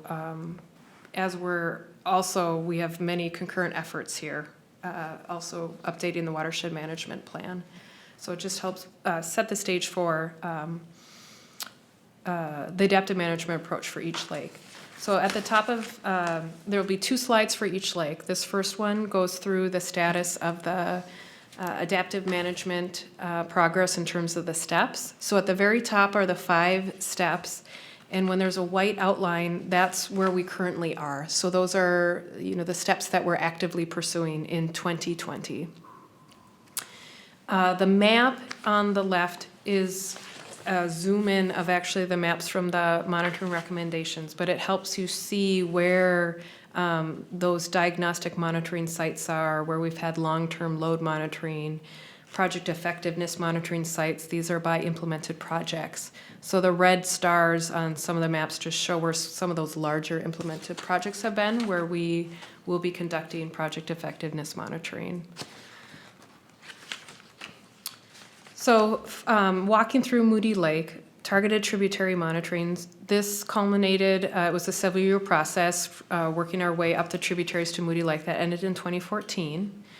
Some of the diagnostic modeling reports that we completed, and I hope to work with Jessica to get this online or to have her take it and make it a little more user-friendly, but some of the core information, but anything underlined is a hyperlink, so that there's a report on the district website that you could also reference. And I think I know where they all are, and I think it'll be helpful for me to share with everybody else, connect all those dots. Great. So there was this internal load analysis done back in 2012 when I actually first started working with the district.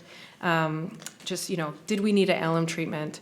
And then there was the 2014 sequential diagnostic study that looked at the watershed loads. That's the example we cite all the time in terms of that western tributary, but that's that actual report.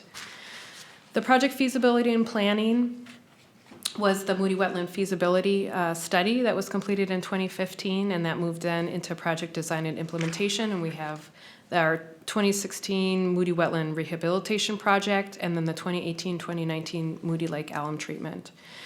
In terms of project effectiveness monitoring, we had some effectiveness monitoring throughout the implementation of the Wetland Rehabilitation Grant. That was a phased project, if you recall. So we have some data in 2017, 2018, but we have final effectiveness monitoring as part of that Clean Water Fund grant planned in 2020.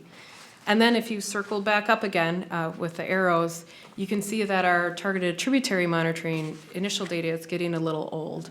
So in 2020, this should be a focus for the diagnostic monitoring, in addition to just the effectiveness monitoring sites, which are shown in red on the map, going back to those blue sites to reassess the loads from the east and west tributaries.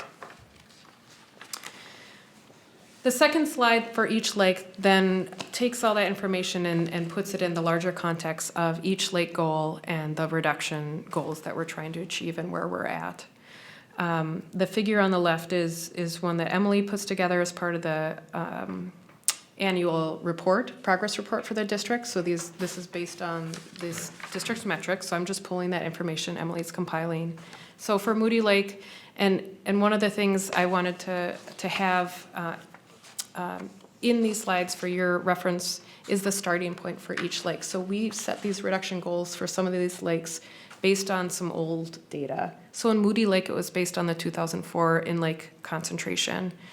This matters more for other lakes, and we'll get to that. And it shows some of the work that is needed for 2020. But for Moody Lake, the goal is 40 parts per billion. We started at 152 in 2004. Currently, we're at 103. This was through the 2018 year. So if you look through completed projects down below, we're working for a 879 pound per year reduction. maybe 550 is from the watershed, 320 from internal loading. So completed to date, we had the 2018-29 alum treatment, so that's complete now. The wetland A and B rehabilitation project, based on the monitoring data, was 376 pounds per year. And then also, I'm just listing some of the other important in-lake projects that maybe don't have a direct load reduction, but are important for maintaining our load reductions achieved. So the carp barrier and winter aeration system has been completed. So looking on the left, that's what contributes to the dark blue in the scale of terms of progress, 700 pounds per year achieved for Moody Lake. So our in-lake concentration, again, is not including that last alum treatment. So I'm eager to see what 2020 will look like following our last treatment this last October. We have some future projects, but will be good at this point to go back and reassess, look at what the Moody Lake concentrations are like and loads from those tributaries. So then I'll go through all the other lakes and stop me if there's questions at any time, but that's the information I'll cover. So for Bone Lake, you can see we're actually spread through 4 of the 5 steps. Starting when we finished the Moody Lake diagnostic, we started in Bone Lake. So there's a 2015 diagnostic study. This really focused just on the watershed loads. There was a swim model that did P&P scenarios that looked at load reduction scenarios to Bone Lake in 2015. But again, this did not look at in-lake concentrations and look at internal load. We were just focused on the landscape at that point. In terms of feasibility and planning, there were other independent efforts, the 2014 partially drained wetland assessment, the 2017 rural SWA report that identified projects. In conjunction then with the 2015 diagnostic study, then we got to project design and implementation for the drain wetland restorations. These are ongoing Clean Water Fund grants, the rural SWA implementation Clean Water Fund grant that are currently being implemented. And then in addition, we are renting that field on Melanie Trail. So it's now, instead of row crop, into perennial vegetation. So in terms of project effectiveness monitoring, some work that could be done in particular is at that Melanie Trail to see what sort of improvements we see from that field conversion. Then also we do have one of the drain wetland restorations completed on the Bone East Inlet tributary in the southeast. So that would be effectiveness monitoring in 2020. But again, if we work back up, similar to Moody, it's been about 5 years since we had the diagnostic monitoring, and we are currently implementing these other projects. So going back to those diagnostic sites in 2020 would be good timing, about 5 years since the last collection. When we look at then the goals and reductions, so our starting point based on the 2004 concentration was 60 parts per billion, and the goal was 30 parts per billion. We're currently at 37 through 2018 for a 5-year average. From the starting point of 60, the reductions to meet that district goal were 786 pounds per year. Part of it was from improvements in Moody Lake. The rest was from watershed or internal load reductions. So completed to date, we have the field, the crop conversion to perennial vegetation, a drain wetland restoration. We have improvements in Moody Lake as of 2018, which has some reduction benefit. We have the carp barrier in place. In progress, we're implementing those 2 grants, and then we're also expecting additional improvements in Moody Lake after this last alum treatment. So on the figure on the left, and I think this came up when we were discussing as part of the budget process last summer, there are a few lakes where we identified a need to update that lake model. So it seems there's a lot of white space on our progress toward goal, even though we're very close to the district goal. So there's a need to look at all the loads from the watershed and reassess. In 2020, for Bone Lake, we're planning to do an internal load assessment based on all the profile data, sediment cores, looking at the watershed loads and recalibrating a lake water quality response model, we can say if we still think our watershed internal reduction goals are appropriate, or might need to be reassessed or readjusted slightly. Can I ask a question? In this particular example, we're missing a lot, it's like 300 pounds. So it doesn't appear like there's a lot of big legacy sites like we're lucky to have the other situation. So does that imply that we're gonna have to use targeted ag BMPs to get the rest of it, or are we missing something somewhere? Oh, Mike, did you have a? Yes, Mr. President, managers, actually, I was just making a note for this slide in particular. So we will just recall in December that staff and EOR worked together to identify this site in the northeast corner of Bone Lake, which was a large legacy load, which is, at this point, still unquantifiable as to what its full impact is, but it does happen to, again, correlate with the EWM site in that very area where the outlet of that channel is from that wetland. Corresponds. High nitrogen. High I forgot nitrogen. about that, Yeah. yeah. That was so new. Okay.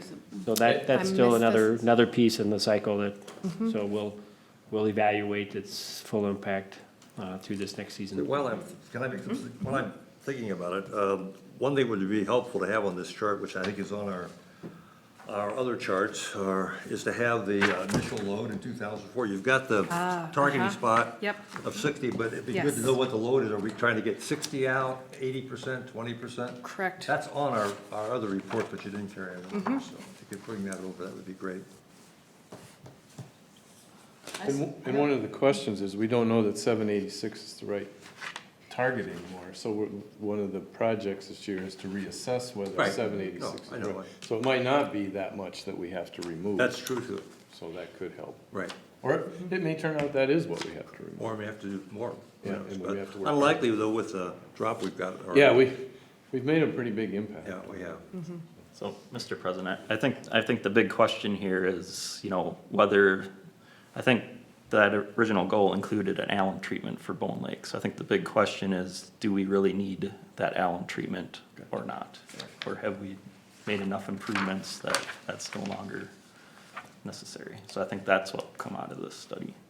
Well, that's the whole point of adaptive management, Right. you know. I mean, that's why we do it, because when you do a plan, you know what you know at that time. Yep. And things change, projects come in, climate changes, who knows, the land use changes. So you've got to stay on top of that all the time. Dr. And- Funky, I'm sorry. Yeah, go ahead.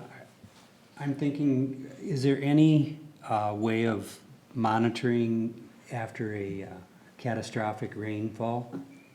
Does the phosphorus move on to different areas within sites? And does that affect the numbers at all? By sites, do you mean stream sites or Yes. within the lake? Within the lake, at the source of it? So in a given rain event, and we're talking something really major. Right. Right. There would be a single pulse from, whatever erosion or excess runoff that you would have in that large rain event. I would say that it would move, within a day or two to the lake and kind of end there. There might be some migration, for example, with Bone Lake last year. That we had all those turbid conditions with the tornado, the concentrations may be a little higher. We're going to get sedimentation. So a lot of that was stirred up from the shoreline, additional erosion. Most of it will eventually, and I'm sure has sedimented all the way to the Bone Lake bottom. And some may migrate downstream. But from a rain event, unless we had a significant change in, the way a tributary cut through the landscape because of a very extreme rainfall, I wouldn't expect large changes in maybe which tributaries are the hot spots, but they very well could play a role. I mean, it may impact, what sort of new erosion sites may start to then become more sensitive to each subsequent rainfall if you have one that causes some major disturbance. So, yes. Could happen. Could it be a best practice after a catastrophic rainfall to go and test that site? Would that help any? Yeah, and I think in a way you're almost getting at one of the other, and it's in the monitoring program, kind of future recommendations is this idea of having, citizen partners to be able to identify those sites and collect grab samples for the district, because, we will intensively investigate Moody and Bone Lakes, say, next year, but something could happen in 2021 that alters one of the tributaries we thought was fine, and all of a sudden they see it's starting to run brown. So there's something that's changed that we haven't noticed, and so it's more boots on the ground, more eyes to help us identify those sites. And then they can get those samples, and then the district can, verify if it is indeed a new change, and then verify with, lab monitoring and their more robust monitoring efforts, how that might impact our lake loads and reduction targets. Mm-hmm. That's actually a great example of how that all interplays. So getting back to Bone Lake with the question mark, there'll be several other lakes with the same question mark. So to clarify, and thanks for some of the points, that yes, it's the reason to reassess is it checks, do we have the correct distribution between watershed, internal load reductions, but also based on what we know now, was our original understanding of the original load and then the load reduction needed correct? So it just verifies all of that. So the big white blocks in some of these lakes, when we look at, well, our goal's 30, we're currently at 37, based on our information we had at the time, we've reduced the in-lake concentration from 60 to 37, a big portion of the way, but we've only achieved maybe a third of the reductions that were identified. So there's an imbalance. Right, something doesn't look right. Right, so a reassessment's needed. So moving then, I'm just more going in timing. So Shields Lake, we started in 2015, 2016, doing some similar diagnostic monitoring and modeling, which had some modeling memos and some monitoring reports. This is what led to the feasibility of the reuse system that was constructed in 2019, and then we had the first alum treatment in 2019 that'll finish up in 2020. So this is a smaller lake area. It's a little more linear and concise compared to some of the other lakes, but so effectiveness monitoring of that harvest and reuse system in 2020, especially keeping our eye, since this is such a large contributor to Forest Lake, at the outlet, which is shown the R6 site in the southern portion of the Forest Lake Middle Basin. So in terms of goals and reductions, our starting point in 2004 was 229 parts per billion. Our goal is 60 for a shallow lake. Currently, we're at 243, and I'll just add the caveat that for shallow lakes that are degraded, it's not uncommon to have the phosphorus concentrations fluctuate a lot year to year. So I'm not surprised that we're bouncing around even that starting point in 2004 without having any of this data account for the watershed or the in-lake management activities that have happened recently. So the district goal reductions are about 1,000 pounds. I did recalibrate those as part of the diagnostic study in 2015. So most of it's from internal load, but a good chunk from the watershed that needed to be addressed. So we have implementation of that harvest and reuse system that, and in addition with our permit program that's in progress, partially completed, addresses the watershed load reductions needed, and then we have the Shields Lake alum treatment from last year and 2020 this year. In addition to our completed carp barrier and ongoing carp harvest program and future winter aerator upgrades in the lake, pretty much takes care of Shields Lake. So then it just gets into project effectiveness monitoring. Forest Lake, since there's the three basins, this one's squeezed in pretty tight, but I just wanted a one-stop shop for the lake. This can be split by each basin, but just as the overview, the targeted tributary monitoring started in 2016, culminated in that diagnostic implementation update report. This lake did have the monitored watershed loads used to recalibrate that lake water quality response model and look at updated load reduction goals. One of the interesting things about this lake, though, is you can get your load reductions to achieve the lake goal through a variety of scenarios. So you can achieve it through watershed reductions alone. You can do it with a combination of some internal load reductions and watershed. So Forest Lake, especially in that east basin where we've seen some more common algae blooms, or more frequent, I should say, algae blooms, looking at that internal load assessment along with Bowen and some other lakes, just to verify our understanding of the watershed load versus in-lake loads. A lot of feasibility and planning has been completed. The South Shore, North Shore stormwater retrofit assessments, the street sweeping plan, the Hayward Avenue feasibility report, which was presented last month, and finishing up the JD6 feasibility assessment, which covers a little larger area.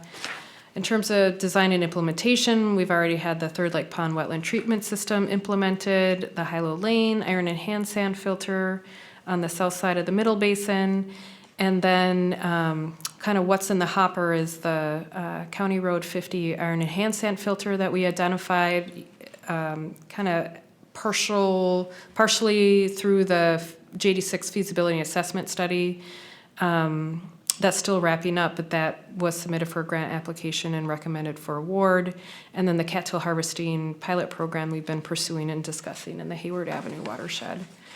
So in terms of project effectiveness monitoring is the next phase. There's lots going on. We have done some monitoring of Third Lake Pond and Hilo Lane over, in 2018, I believe. 2019, there was the monitoring done for the street sweeping, enhanced street sweeping, and then in 2020, we'll have the reuse system now in place. So actually, we worked with district staff to submit a grant application that might help fund that, but we planned out what that monitoring would look like for the reuse system, which will be a little more complicated than a single inlet outlet, upstream and downstream of a BMP. So then for Forest Lake, starting point in the 2016 diagnostic update was based on, what's actually a 2018 report, was based on the 2008-2017 average, which was 35 parts per billion. So our goal is 30.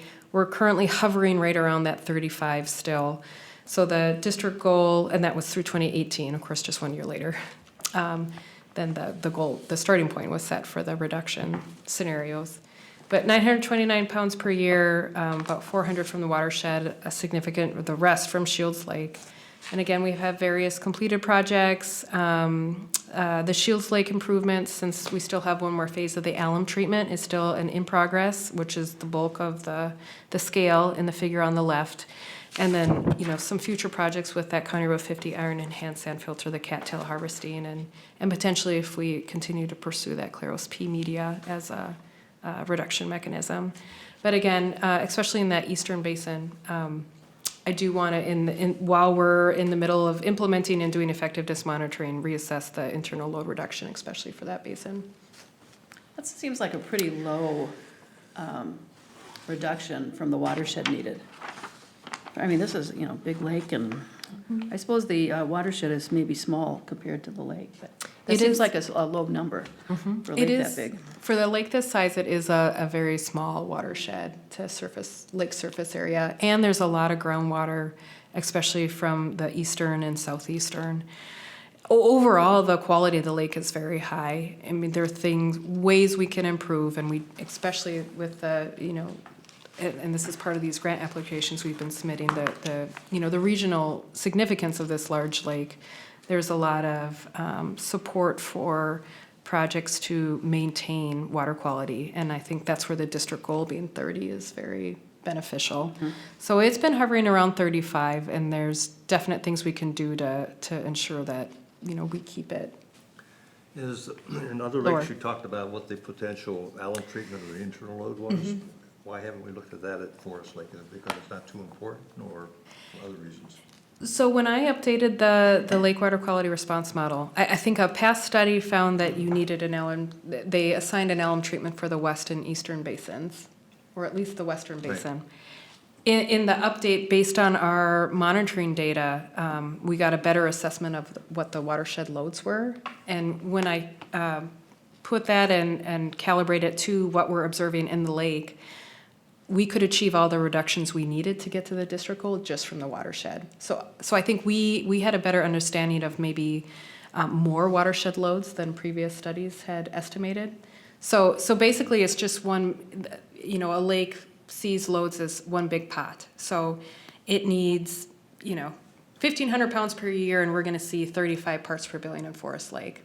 Now, our monitoring data may have shown that most of that came from the watershed, whereas an old study that looked just at land use may have said, well, only 1,000 comes from the watershed, so that means the rest comes from internal.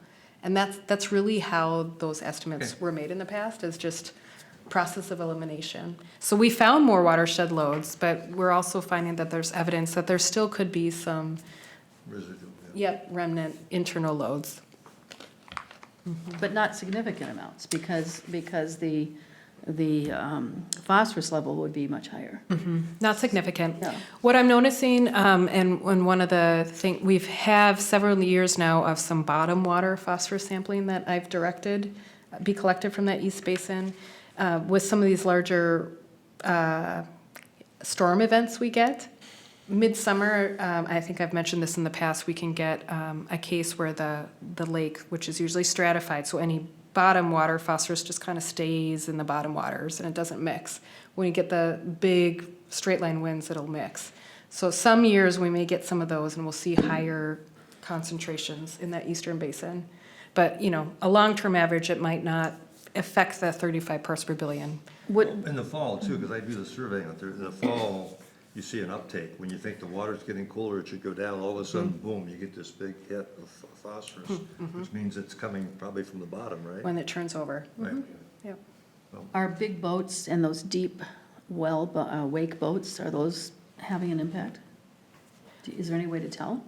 That's been, I think, anecdotally, it makes sense near the shoreline. I think when you put kind of that area where the big boats might have an impact, on the whole lake scale, it's tough to quantify what the direct contribution to maybe a phosphorus load is. A definite impacts on shoreline erosion. I mean, I think that's just observable. Well, that cycling though that you're talking about, it's big wind events, or it could be that deep wave action.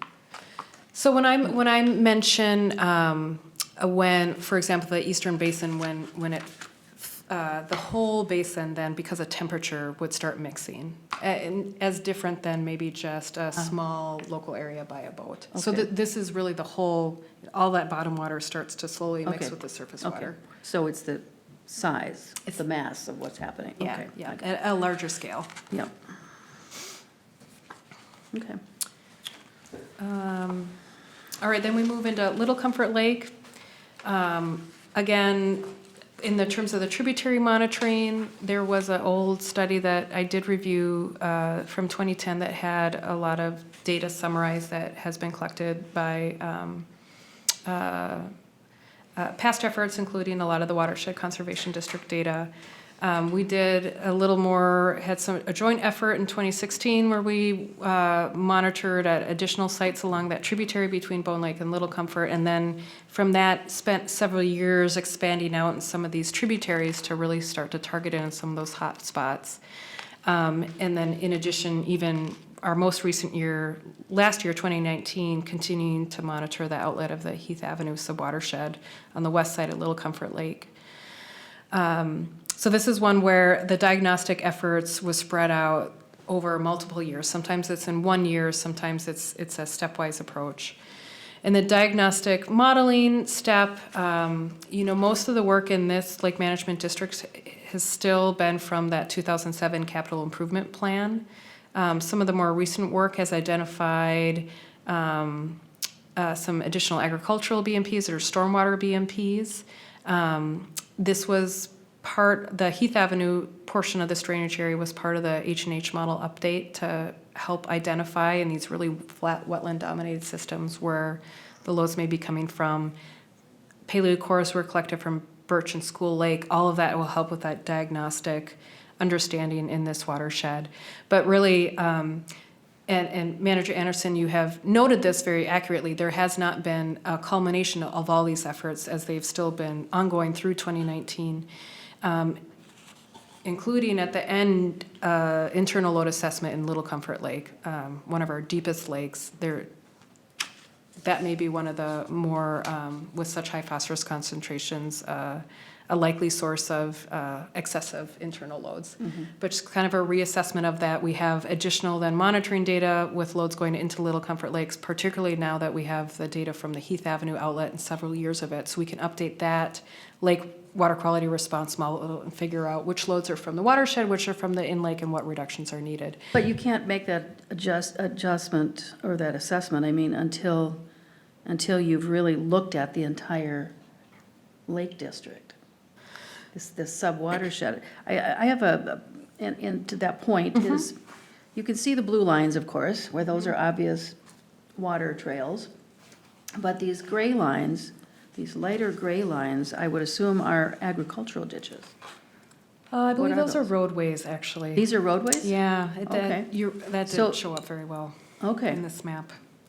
But there are a series, in the Heath Avenue I wasn't drainage aware of a areas. road that goes all the way this way.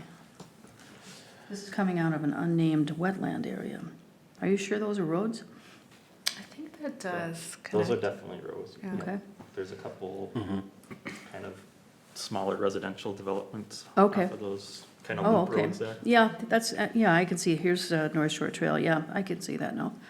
So the information that you collect or have collected in that H&H modeling, have you completed that? And we've not seen that report yet.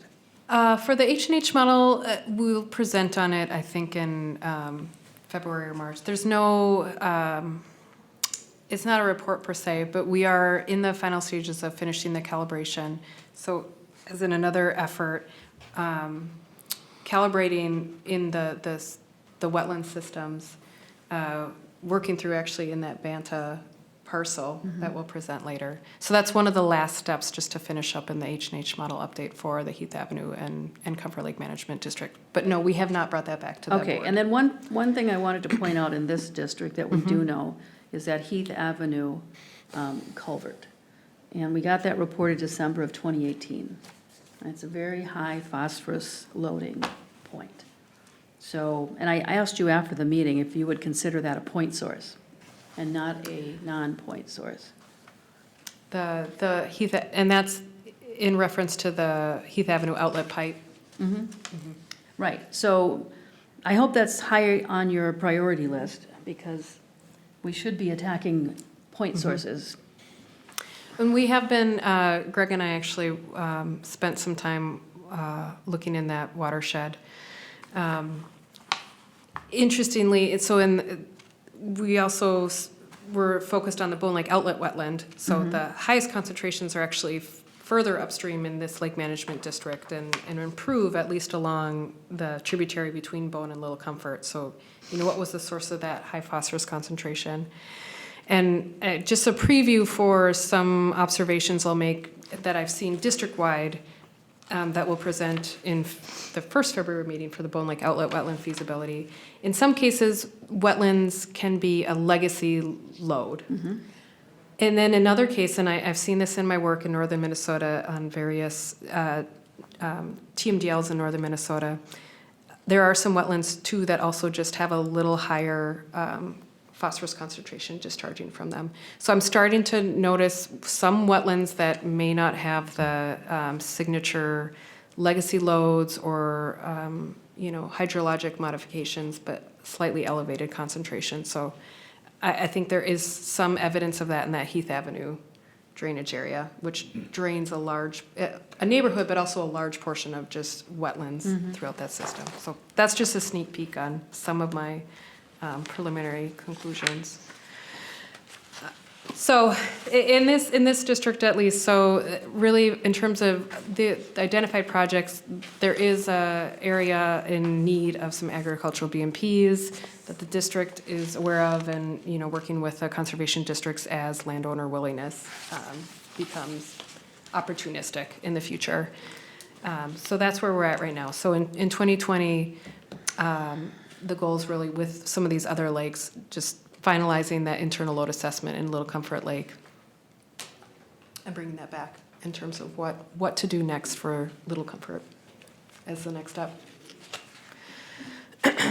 So the in-lake phos- Just so I'm clear, so you're saying another piecemeal project, or are you talking about looking at it from a full diagnostic study, sub-watershed? That's a good clarifying question. So yes, so all the monitoring, the piecemeal monitoring has been completed and modeling efforts. So in 2020, this will be the kind of. Bringing it all together. Bringing so it we all together. So we understand exactly what's happening where. Yep. Okay. More all right. like the Forest Lake diagnostic Yes. study than a Yes. monitoring report. Yes. Yes. Okay, good. Yep. So just to summarize, for Little Comfort Lake, in 2004, the starting point was 78 parts per billion. Our goal is 30. So this is a deep lake, actually the deepest lake. Currently, it's at 61 parts per billion. So at the time that the reduction goals were set in 2004, 839 total pounds per year are needed from, you know, split almost evenly from, you know, watershed sources, upstream lakes, and internal load. So there has been some improvement in school lakes since 2004 data through time. So there's essentially 138 pounds per year improvement to Little Comfort Lake on account of that. There's a few permits that have are ongoing. The July Avenue agricultural BMPs will benefit Little Comfort Lake. But really in the future, it's looking in that Heath Avenue drainage area, and then how much of this reduction really does need to come from the lake itself versus upstream. Number of 61 parts per billion is the right number. Didn't we do a paleo core of this, of Little Comfort? So the 61 parts per billion represents the most recent 5-year average, Okay. which is through 2018 that we've summarized. Oh, the I goal think is- you're referencing the yeah. goal of 30 parts per billion. That's what I So- meant to say. Yep. Yeah, that's what I meant to say, is how do we know the 30 goal is realistic? And should it be that? And we did a core sample of Little Comfort, correct? No. No. Comfort. no, Just Comfort, okay. You were talked about doing it, I thought. I thought we authorized that. I can't recall. No, we did not. Okay, we did Moody instead? No. Well, we've completed Moody, Shields, and Comfort in the first round. We're currently working on Bone, and Birch School. I thought Megan had asked for one for Little Comfort, Oh, though. 2 on Bone and 1 on School. Because we assumed that because of the current conditions of the Birch, it didn't make any sense to do that one. And it's such close proximity to school. And that was more of a driver for what would be downstream. Right. Well, maybe, it's a deep lake, so you don't know, but anyway. If there's a large imbalance in the lake water quality model update this year, I think that will be a definite incentive to collect that core. Or it may seem very apparent from the lake data that it is just excess internal load due to its deep nature and, you know, long history of receiving watershed loads. And that an alum treatment's needed, so. All right, then ending in Comfort Lake, again, this is another one, you know, there's been a long history of studies, but, you know, looking maybe only in the most recent 10 years or so, we have monitoring data throughout this lake management district, but probably the years where the most sites have been monitored was between 2012 and 2014. And then also more recently, in 2018, 2019, we worked with Washington Conservation District to add the sites upstream and downstream of Shallow Pond in both of those years to kind of expand our understanding of how Shallow Pond is behaving.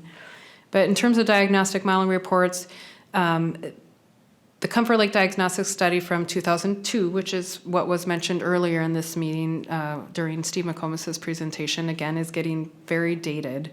We have information from the 2007 Capital Improvement Plan identifying projects and looking at load reduction goals. But again, you know, in knowing that that was very dated, we did the H&H model update first in this lake management district, similar to Little Comfort Lake, to do that a complete update of the lake model update, and then the diagnostic report, which would reassess the lake reduction goals. So that's planned for 2020. In the meantime, the 2012 Sunrise Engineers report has been out. Bixby Park has been implemented. The tax forfeit drain wetland restoration now was recommended for a grant. We also have the regional treatment modeling work and identification. This is actually a multi-year process that Greg's been working on and will be augmented with the H&H model update work from 2019. And then effectiveness monitoring, done a lot of effectiveness monitoring around Bixby Park, but there are other projects, Broadway Avenue, and the tax forfeit project, once it's implemented, that could use effectiveness monitoring. So again, another, the last slide for Comfort Lake with goals and reductions. So the starting point in 2004 was 42 parts per billion. The goal is 30, and currently we're at 34 with the 5-year average ending in 2018. So 825 pounds per year was identified to achieve the district goal based on our starting point in 2004. And again, we have some upstream lake improvements, internal load reductions needed. So when we tally all that up on the left, you can see that similar to some of the other lakes, there's a lot of white space and potentially an imbalance that we want to just reassess before, you know, that we've had a lot of big projects implemented in the Comfort Lake management drainage area, but we have more information about the different sources, particularly from Little Comfort Lake and what's going on upstream and downstream of Shallow Pond. So again, another reason why that needs to happen in 2020. I just want to encourage you to use the information from the paleo cores where we have them to put into these studies, because I went online and looked at it myself after a meeting a couple of months ago, and I needed to get some more information about it, but and I hadn't remembered that we had discussed this before, that there was a narrative with that report. We saw a lot of graphs and so on, but there was an entire narrative about what was going on with Comfort way back in the late 1800s, and you had mentioned that the phosphorus level was in the 60s, low 60 parts per billion, and I was stunned by that. But it talked about the different diatoms that they saw at different levels, and so these are, you know, the dead little teeny tiny vertebrates, of course, and certain ones indicated that it was caused by sediment load, you know, sediment coming in. And so there are different types of these critters depending upon what's causing them at that particular time. And I thought that was fascinating. And if we knew more about that, then we understand these lakes a lot better. What was causing all of that sediment? Was it, there's a lot of beavers in that area on the Sunrise, and they've been trapped most of the time, but did that have an impact? Was there farming going on there? Was it all this wetland that was happening? But I think those are important things, because one of the things that we talk about all the time is not trying to make a lake something that it can't be. Right. And that's why we did those studies. So I would encourage you to do that. And then just another stab here at these blue lines that we see all over the place. These are old agricultural ditches that are connecting to the Sunrise River. And these have to be documented, because as this fills out with with development, and this whole area here in that southern and southwestern area is doing just that. We need to understand those ditch systems, and should they be closed? Should they not be used for urban development? Because it's just pushing all of that water down through the Sunrise. So I'd like to see some emphasis on that as well. We haven't talked too much about those, but here, these are beautiful blown-up maps now that we can actually see how these things connect.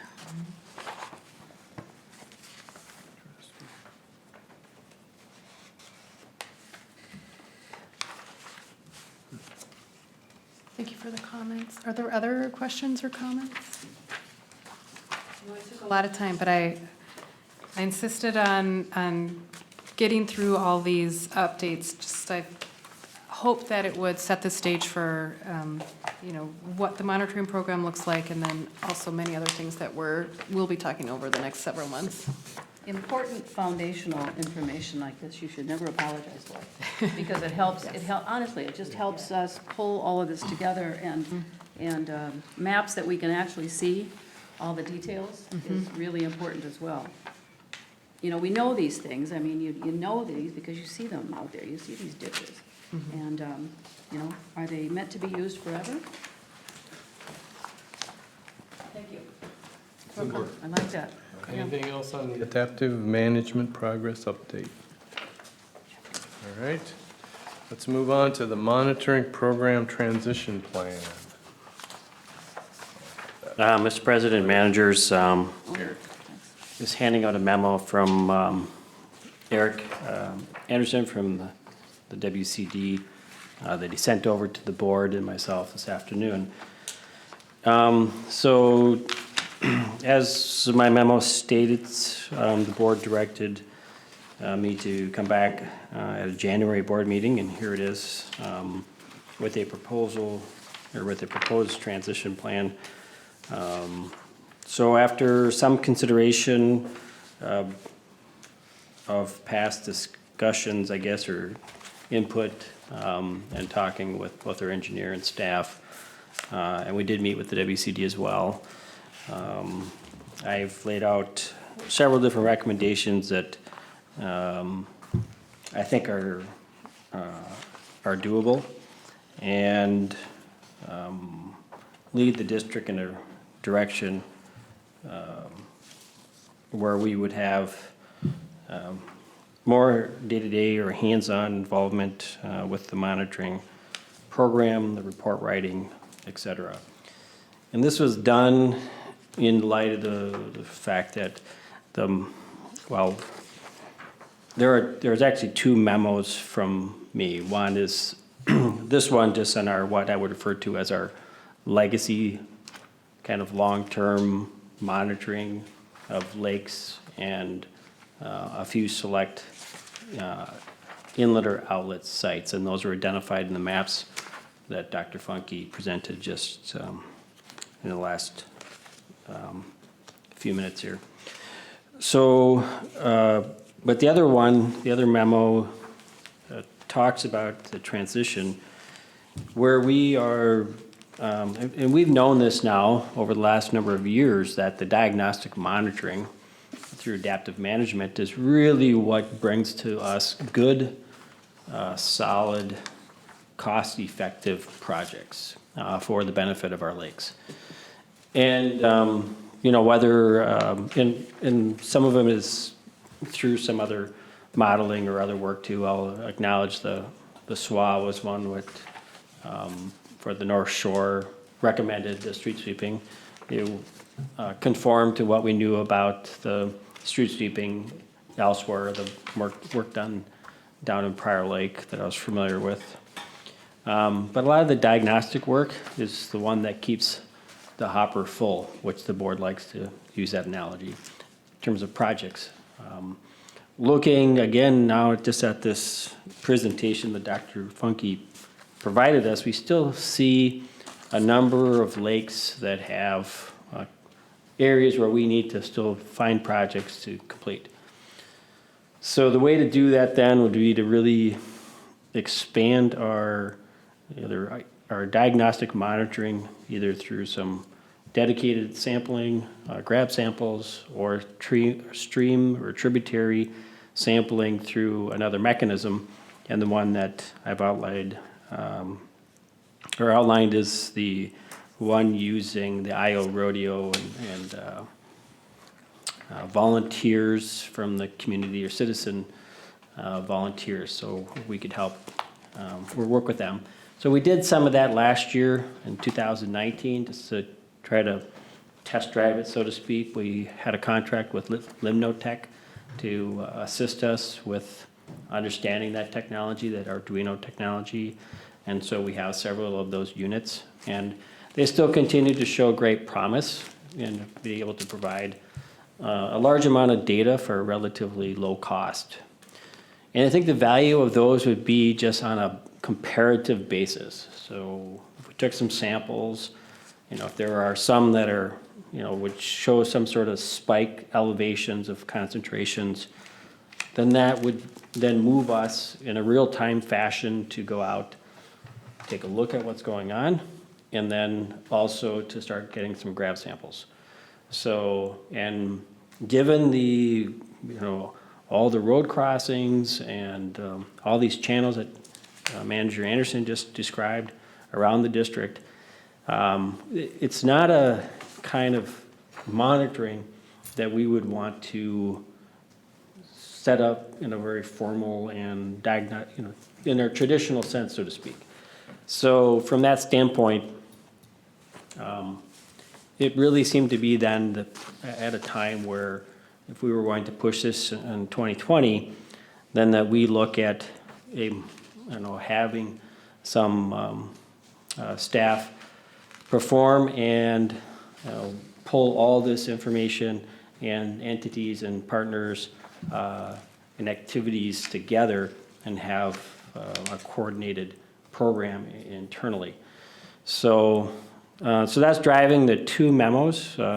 So the one, the monitoring program recommendation, again, is that historical piece, and that we've done just to have a better understanding of our long-term trends within the lakes and some inlets and outlets. That information does not necessarily give us any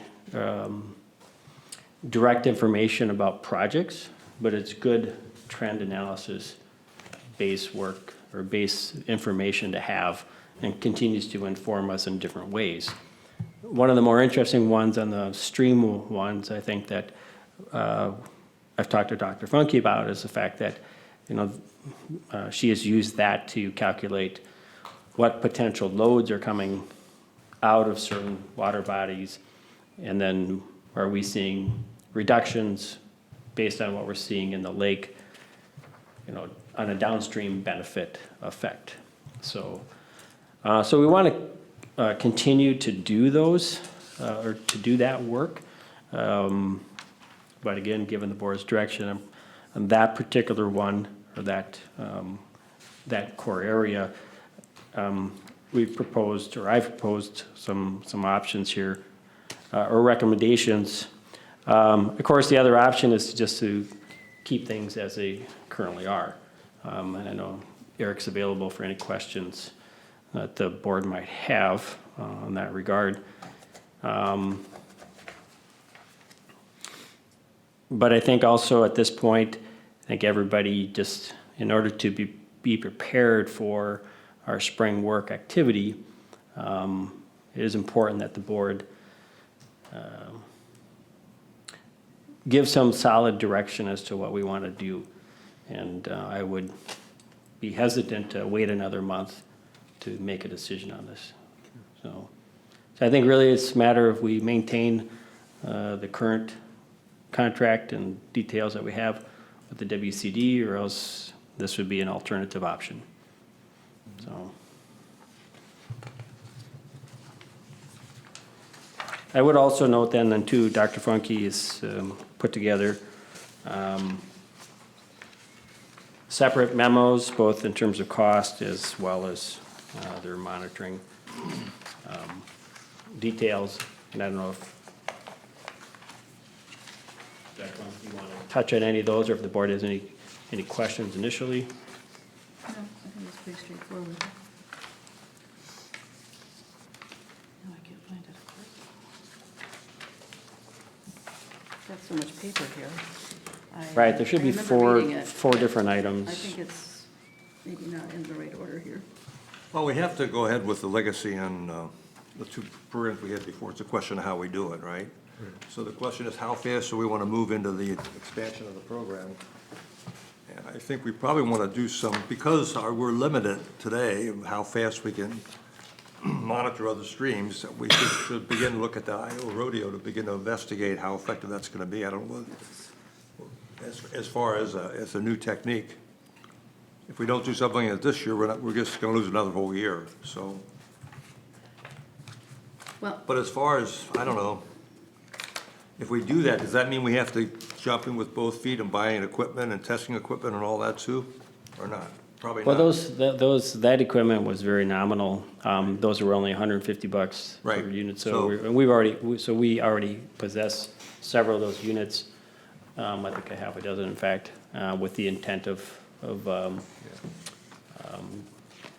having some available. I know Tom Fury on Bone Lake is interested. We may do some paired monitoring with him, where he does some and we would do some internally and maybe some. We also we're also looking at, in order to calibrate that equipment, another thing we could do is, one, we do grab samples for effectiveness monitoring or grab samples for diagnostic work that we send to a lab. We could also then take 2 samples and staff could run them through the IO rodeo so that we could start getting a sense as to how accurate that is, or at least on a relative basis. So supposedly they're quite accurate, but I know there's some issues with some of the rating curves and things like that we've run into thus far. I guess one question I had is, we talked about having a budget of around 176,000, of which about 130 was allocated to the stuff we've been doing in the past, whether it's done with WCD or a variation of that. But then we've got a quote from EOR for $130,000. Does that include all the new stuff, or does that include the streams and the legacy monitoring also? So the cost addendum is just for the legacy monitoring. So it's the 8 sites that are for the stream loads, and then the various district lakes that get monitored. Okay. All the primary plus I'll call them the secondary Okay, lakes. Stream lake, okay. what had been done by, or has been done by Washington Conservation Correct. Service. Okay, that's how I looked at that too. Right, Well, are you done, Steve? right now, yeah. Okay. I think the monitoring program transition plan lays it out pretty well. And I think this is something the board's talked about now for about 4 years, maybe even 5, but, and it's nothing to do with Washington Conservation Service. It's, I think, the evolution of this district. And Mike, you encapsulated it pretty well there, very briefly, but we need to be more reactive to things. We want to take monitoring in kind of a different way to meet our purposes. And there's a definite need to get the data quicker. And it's just not been happening like that. So we've been discussing this for a number of years, and I think your transition plan, where you're actually using Washington Conservation for those things that you've outlined, makes sense to me. I like the movement to the, I never saw this as an in-house plan, but I can see where you want to do that over time. But initially, this would just be going to, one of the engineering firms or the people that do monitoring.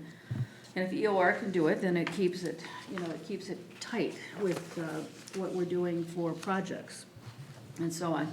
And we've talked about that too, where, and you've mentioned it, Megan, where you want to look at specific areas for projects, maybe over a 1 or 2 year period only. And it's so much easier to get that kind of reaction and plan together when you're using the people that are planning the work. So You don't have to explain it to someone else and wait for that to happen. You can deploy your own teams. So I like the transition plan. I think it accomplishes what we've been talking about. And we still get to keep our good friends at Washington Conservation Service in a portion of this. So I think you've outlined that well. I'm happy with this.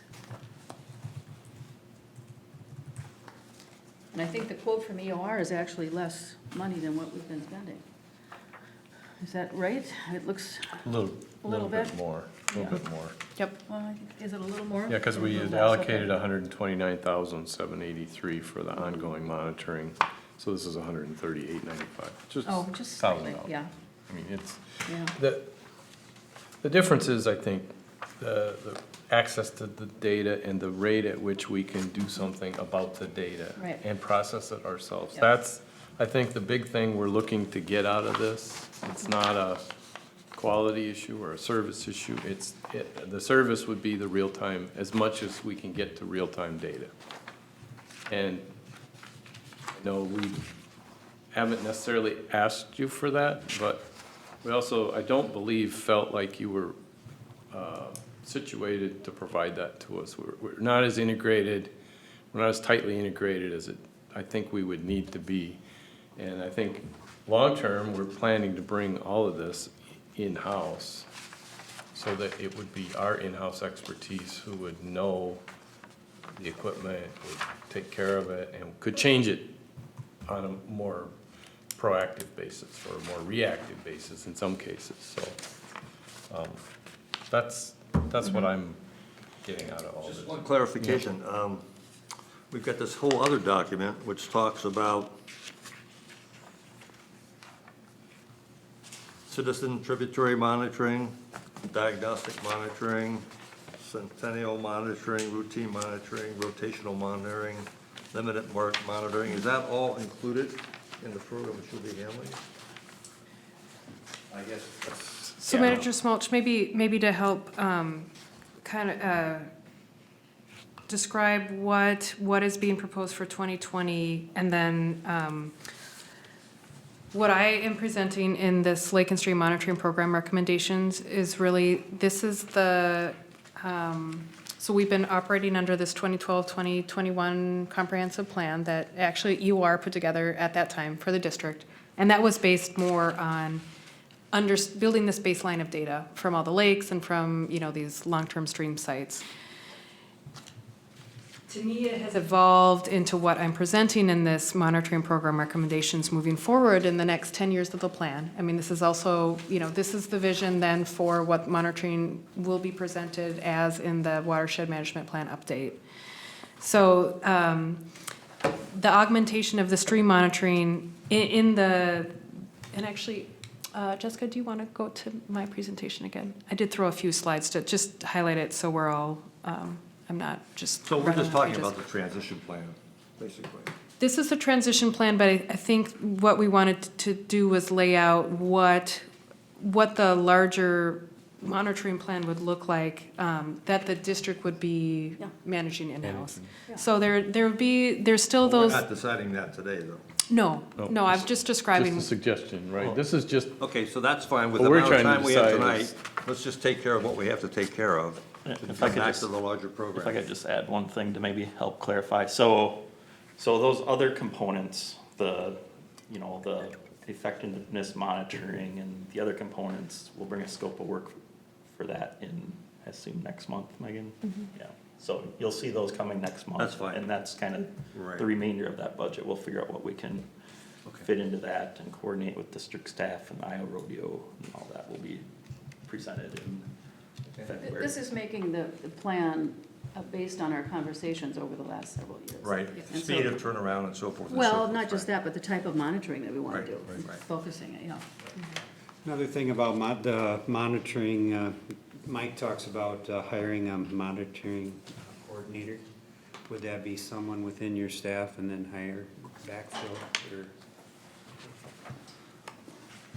Well, that would be, I guess, a topic where, and that's one thing I was gonna just try to get at was making sure that the managers understood. So for the scope, from the WCD and EOR. So in the my recommendation, the memo there had called for the WCD, and I was looking for that. So their in-lake or lake water quality monitoring cost was $53,045. So, and I think if we can find EORs. 55. Right, so theirs was a little bit more. And so we were still proposing to use the WCD for that, for this year. Right along by our staff. Correct, with one staff person being the second person Right. in the craft. The other is that in order to implement the other pieces laid out in the overall monitoring piece, the tributary monitoring, somebody's gonna need to be doing that. So we can pull out some capacity out of our current staff, but given our level of permitting, other program areas, there would not be much. So if it's the board's intent to expand this tributary monitoring and the overall piece, that would be one thing where we would also say, okay, the ride-along person, some of the grab samples, because right now we would presently hire EOR to do all the grab samples. You know, a district staff person could help facilitate that, because typically they would have to bring up 2 to 3 people depending on the number of sites, because you want it within a certain time frame of an event. Right. So you're not going to have them spending a 12-hour day running around the district trying to get grab samples out of whatever number of locations. So that is a to be determined. We have not worked through the number of hours based on the level of effort that it would take, or how many volunteers we could get, number of sites that we think are appropriate. We want to talk to the Lake Association, see what kind of interest we have of individuals able to get samples for us. So that's an item where we would probably look to bring back. But presently, several of the staff have Blaine has quite a bit of experience in monitoring from that standpoint, so we feel comfortable that we could get a lot of this kicked off. But again, depending on what the board's interest is in terms of expanding this through a shorter period of time for the diagnostic work and project identification, it would probably need some either seasonal employees or somebody else to do that work, so. Right. As well as equipment and other things. Well, right, but I mean, I think that, right, and that's where, I mean, we would still, presently EOR can handle all the technical stuff on the equipment for our ISCO and things like that. But long-term, we'd be looking to. Right, because there's also our discussions with, so some of the stuff that ISCO, they're expensive units. And so if you remember Anthony Offenkamp from Limnotech, so they have converted some of those units with some of this Arduino technology to do the same thing at a low cost and give us real-time data on a lot of things. So I think Riley Purgatory is currently doing some of that work, and so we want to kind of continue to explore that, you know, so. And Mr. President, managers, just to clarify, that's just for the level logging portion of ISCO, I believe. Kind of the automated real-time transmittal of the data. Right, you're not gonna be able to, the sampling piece still needs to be separate, yeah. Yeah, That those- they have a big tray of bottles and Yeah, right. when you think of ISCO, sorry.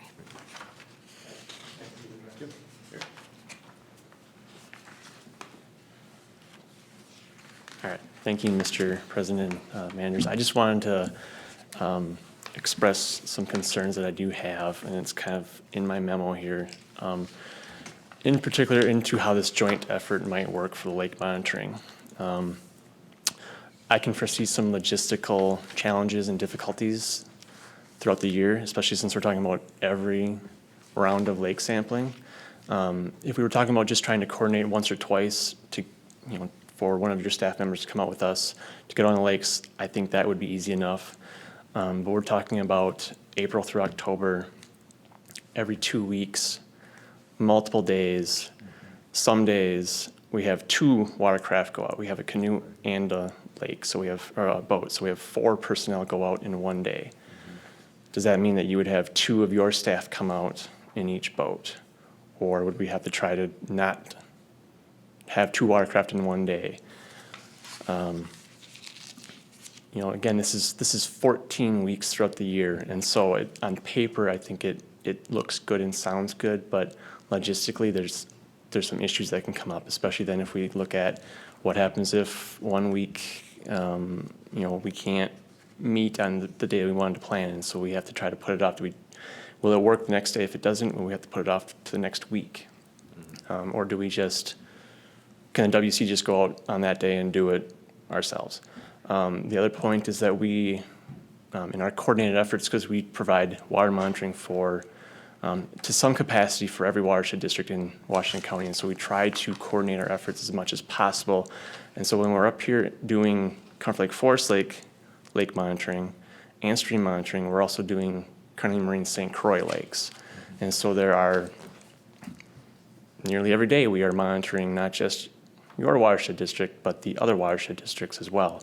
And so is that going to mean that your employee is going to ride along with us just for your lakes, and then we have to, you know, we're done for the day, or we got to run back to our office, pick up our other employee, run back up, or how, you know. So there's a lot of those details and logistics that, again, I think I can foresee being some added difficulties to this. And those are my main concerns. Well, the other thing I noticed is that you're saying that if we need data faster, you can actually send us the data just directly from the boat on your tablet. We correct? have the field data available, yes. The So that water would address would that address the concern of getting data quickly? No, that's just the observation, but I still,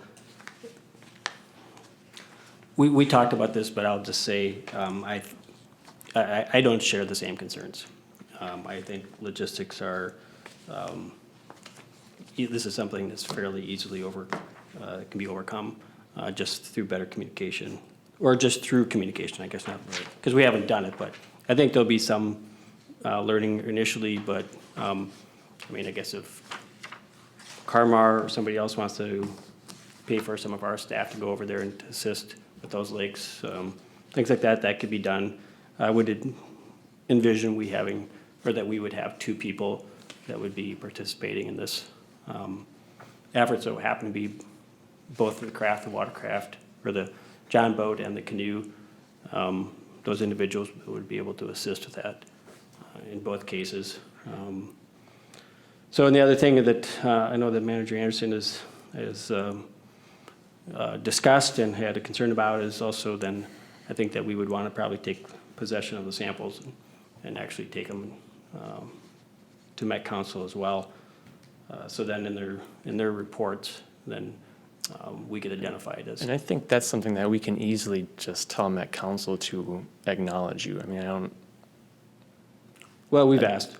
You have So, asked. Yeah, so, but I think actually being out on the water body itself is really important, I think, for the district at this point. Be able to take those observations and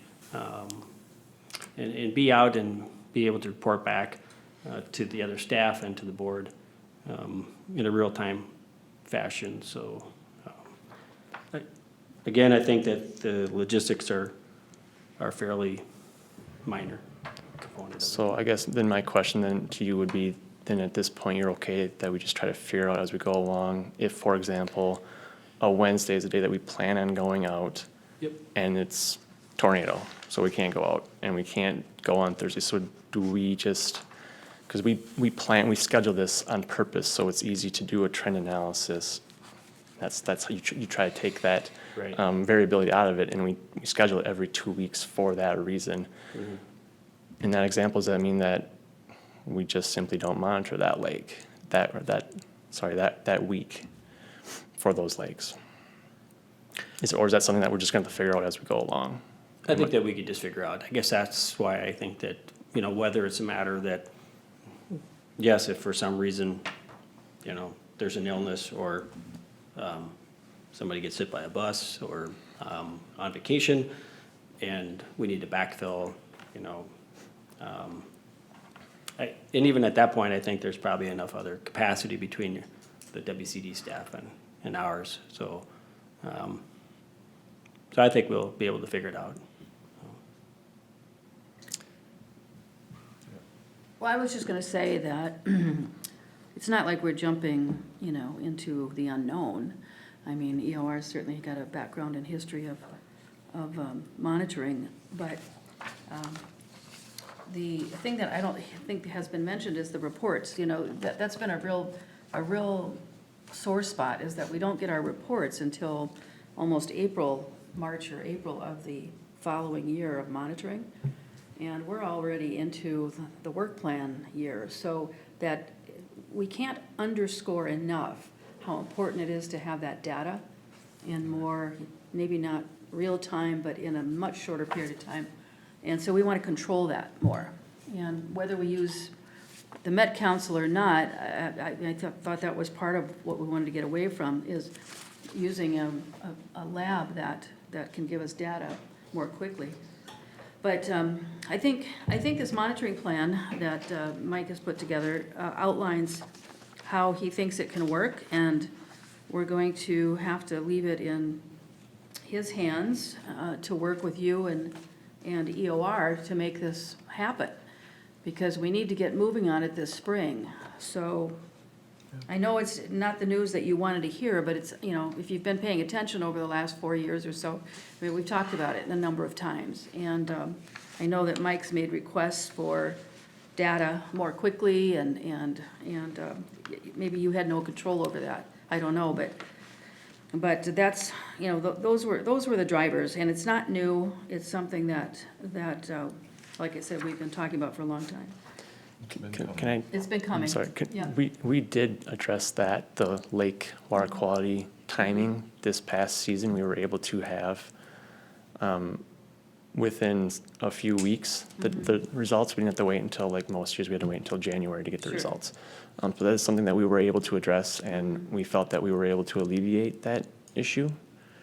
Well, And perhaps not, perhaps yeah, if you're that doing didn't meet your monitoring starting in standards. April or May, and you don't get data until January, and then it takes you, 6 weeks to turn around a big report like that, maybe it improved it by a few weeks, but. What I'm sorry, Yeah. what I'm saying is that we were able to get the data within a few weeks of submitting the samples. So we were able to get the May results within a few weeks. We were able to get the June results within a few weeks. That's Okay. what I'm. Were those transmitted?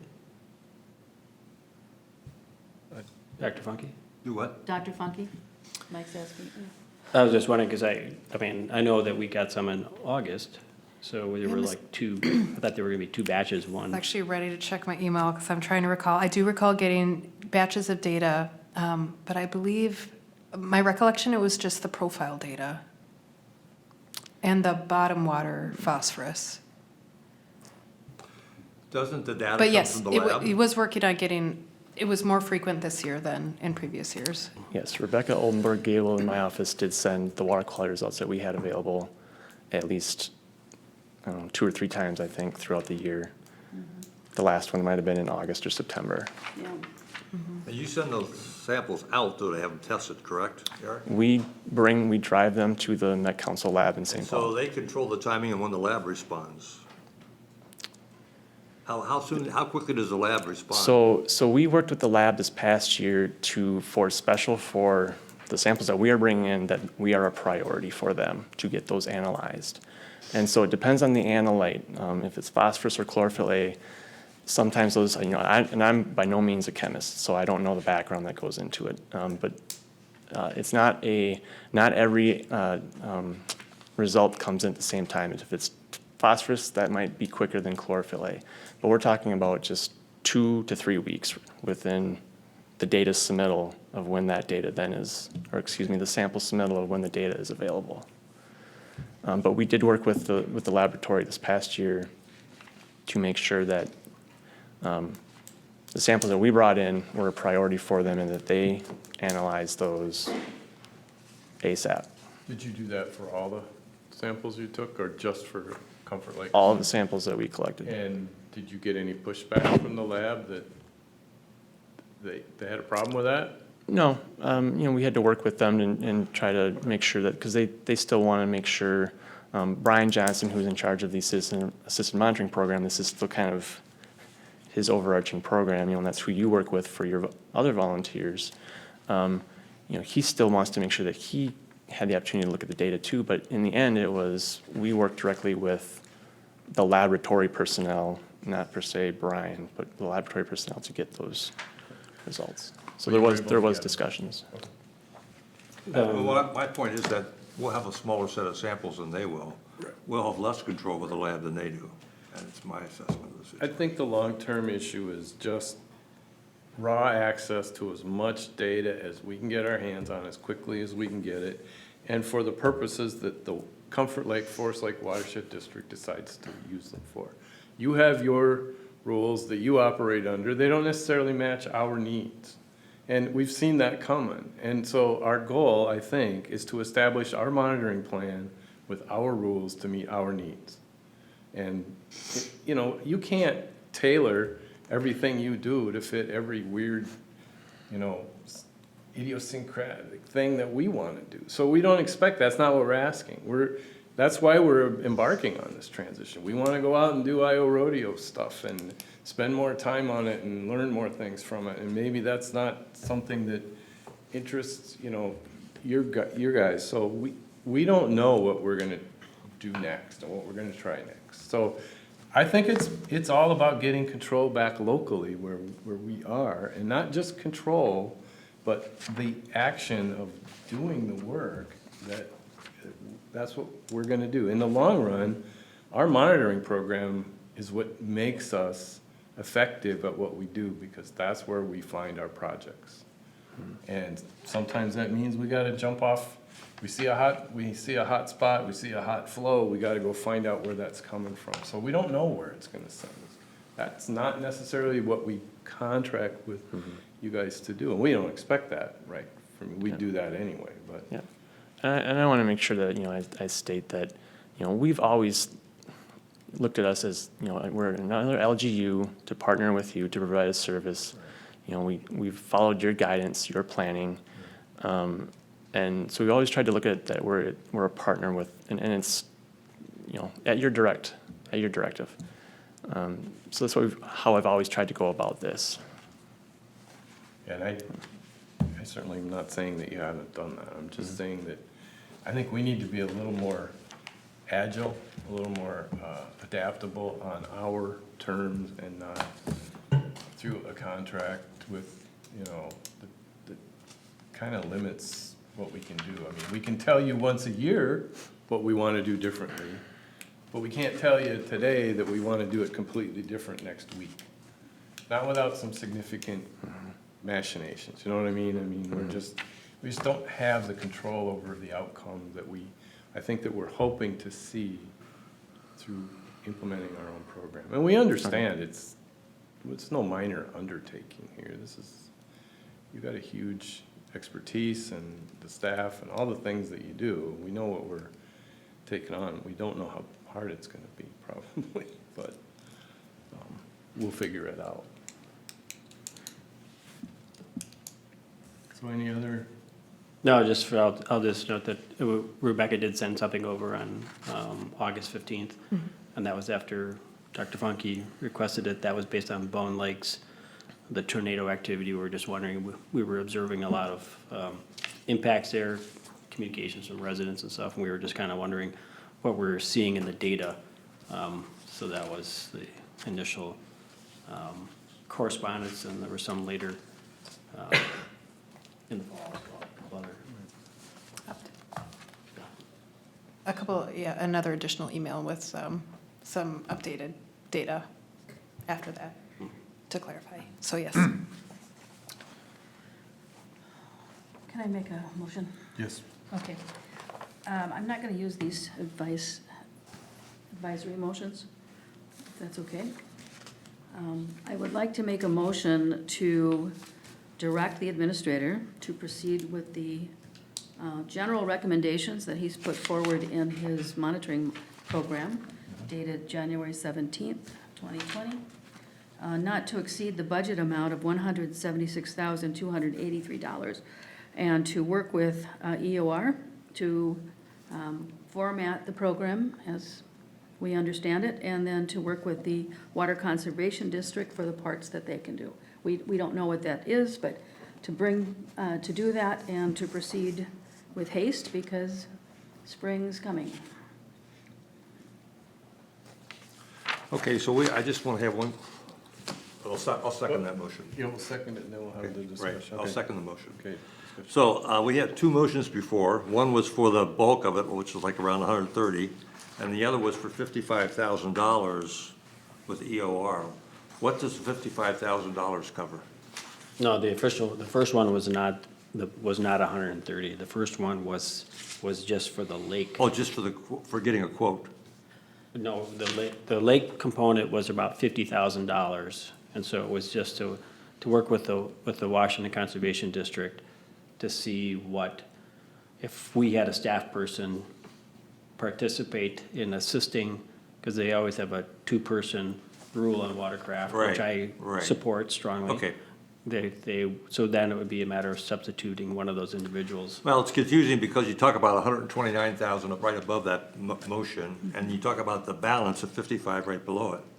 So they add together, and it makes you think that it's just splitting them up that way. Well, my apologies. So the 129 is for the lake monitoring. The WCD quote was for three components: the lake monitoring, the stream monitoring, and the report writing. Right. So motion one was to work with the WCD on the lake monitoring. Okay. Motion two was to work with EOR on the stream monitoring and the report writing. Okay, got it. And what I'm saying is. So we need a, I'm sorry, go ahead. Go ahead. No, go ahead. What I'm saying is that rather than get into that kind of Separate, weeds, things might change as the parties sit down at the table.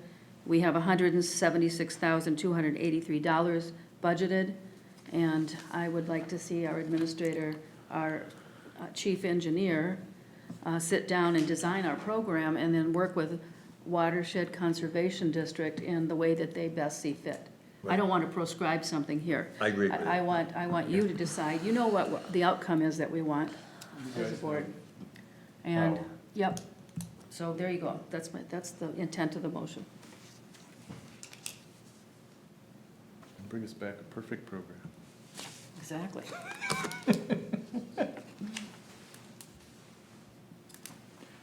All right, we have a motion, a revised motion and a second. Any other discussion? Motion is second, yeah, just a clarification. Yeah, because we didn't, I seconded it already. Yeah. yep, it's already been seconded. Yeah. Any other discussion, Mike or Chuck? Chuck? Well, Mr. Chair, board members, I just asked Mike, and I'll just ask here, the not to exceed amount, the 176,000. Is that the Whether- amount or the 129, Mike? I'm not sure I know which one's. No, I said 176,283. But that's our whole monitoring That's- ongoing initiative budget. In the That's not motion. just this, right?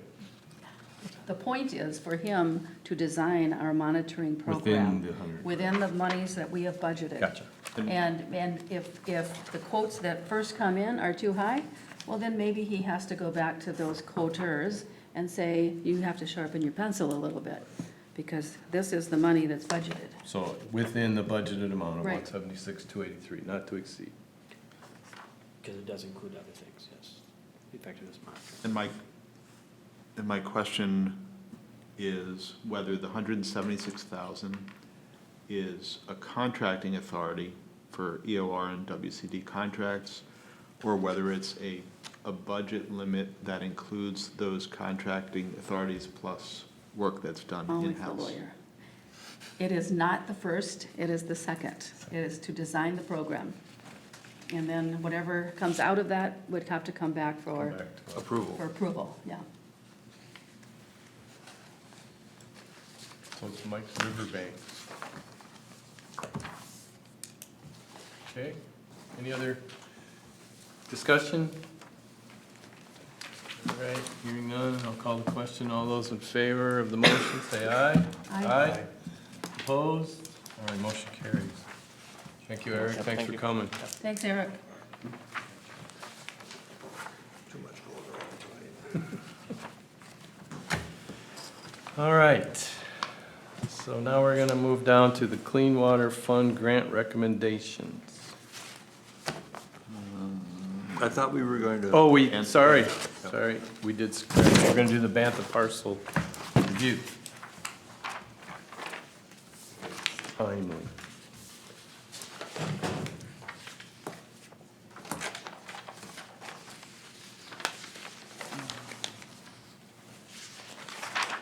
Oh, I have a memo. We just have the memo from EOR, right? So, Mr. President, managers, we completed the cost-benefit evaluation comparing what the added benefit to the district would be expanding that tax forfeit project into the Banter property. And of course, this has a different meaning now that we're discussing it, knowing the Clean Water Fund recommendation for the tax forfeit drain wetland restoration project. That's being recommended for award. And I think that brings to Greg's point, why we want to discuss it at this meeting. So, there's a summary of some of the background. I like to do that just to connect all these pieces, since we look at these things over the long term at the district. But there's a lot of detail just in what modeling approach was used. These are wetland systems. There's different components, evaporation, infiltration. The point being, we used our H&H model in this lake management district, looked at all those elements, put the actual designs in. So we worked with our engineers with the designs in CAD into the H&H model, for just the tax forfeit project that was part of that grant application, and then expanding it through the Banta property.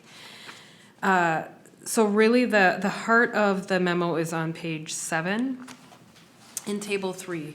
And I think we had mentioned, essentially, one of the key questions is, does it significantly alter for, the better or the worse, the cost benefit in terms of, first, just phosphorus, if the district were to pursue acquisition of that parcel, roll it into construction engineering costs and look at that life cycle annual phosphorus removal. So the take home is, the added cost of expanding our larger project concept through the Banta property isn't that much more. We gain maybe a 50% additional phosphorus reduction by expanding onto that parcel. So even assuming the district has to purchase the property, we still maintain that high removal per pound, or dollar spent. dollar, So 150, it worked out exactly at 152, that was just, by chance, but, so, this still, expanding it through that property is a high priority for the district, solely on phosphorus, but then we add in all these other aspects that, when Manager Anderson keeps bringing up, the larger vision for the district, to focus on, habitat enhancement, wetlands, the floodplain of the Sunrise River. Right. Working with the city of Wyoming in the future growth through that area, so. And to show that it's not all about phosphorus. Correct. When you do these projects, you're targeting for a specific, pinpoint to hit, basically, but with that comes all of this other stuff. And this shows that you should do this on every project, honestly, because it tells the story. And, yeah, no, I thought this was great. This was great, and it certainly justifies going forward Pursuing the with this. purchase, Well, the other thing to keep in mind also, I've had a couple of preliminary discussions, with getting other partners involved in this. Yeah. And now there's, something really to share, if that's okay with the board. Maybe not the full thing, but preliminarily, I have to show what the benefit is here. The benefit, we probably shouldn't talk about pricing in the open like this, but we did do that at one time, and if you remember what it was a pretty small cost, especially when you have partners. It's certainly far less than any project that you would have to do if you didn't have a wetland already there to channel the water into. Right. Well, It's hard to beat $152 a pound, no Yeah. matter what you do. Yeah. It's a pretty darn good project. Yep.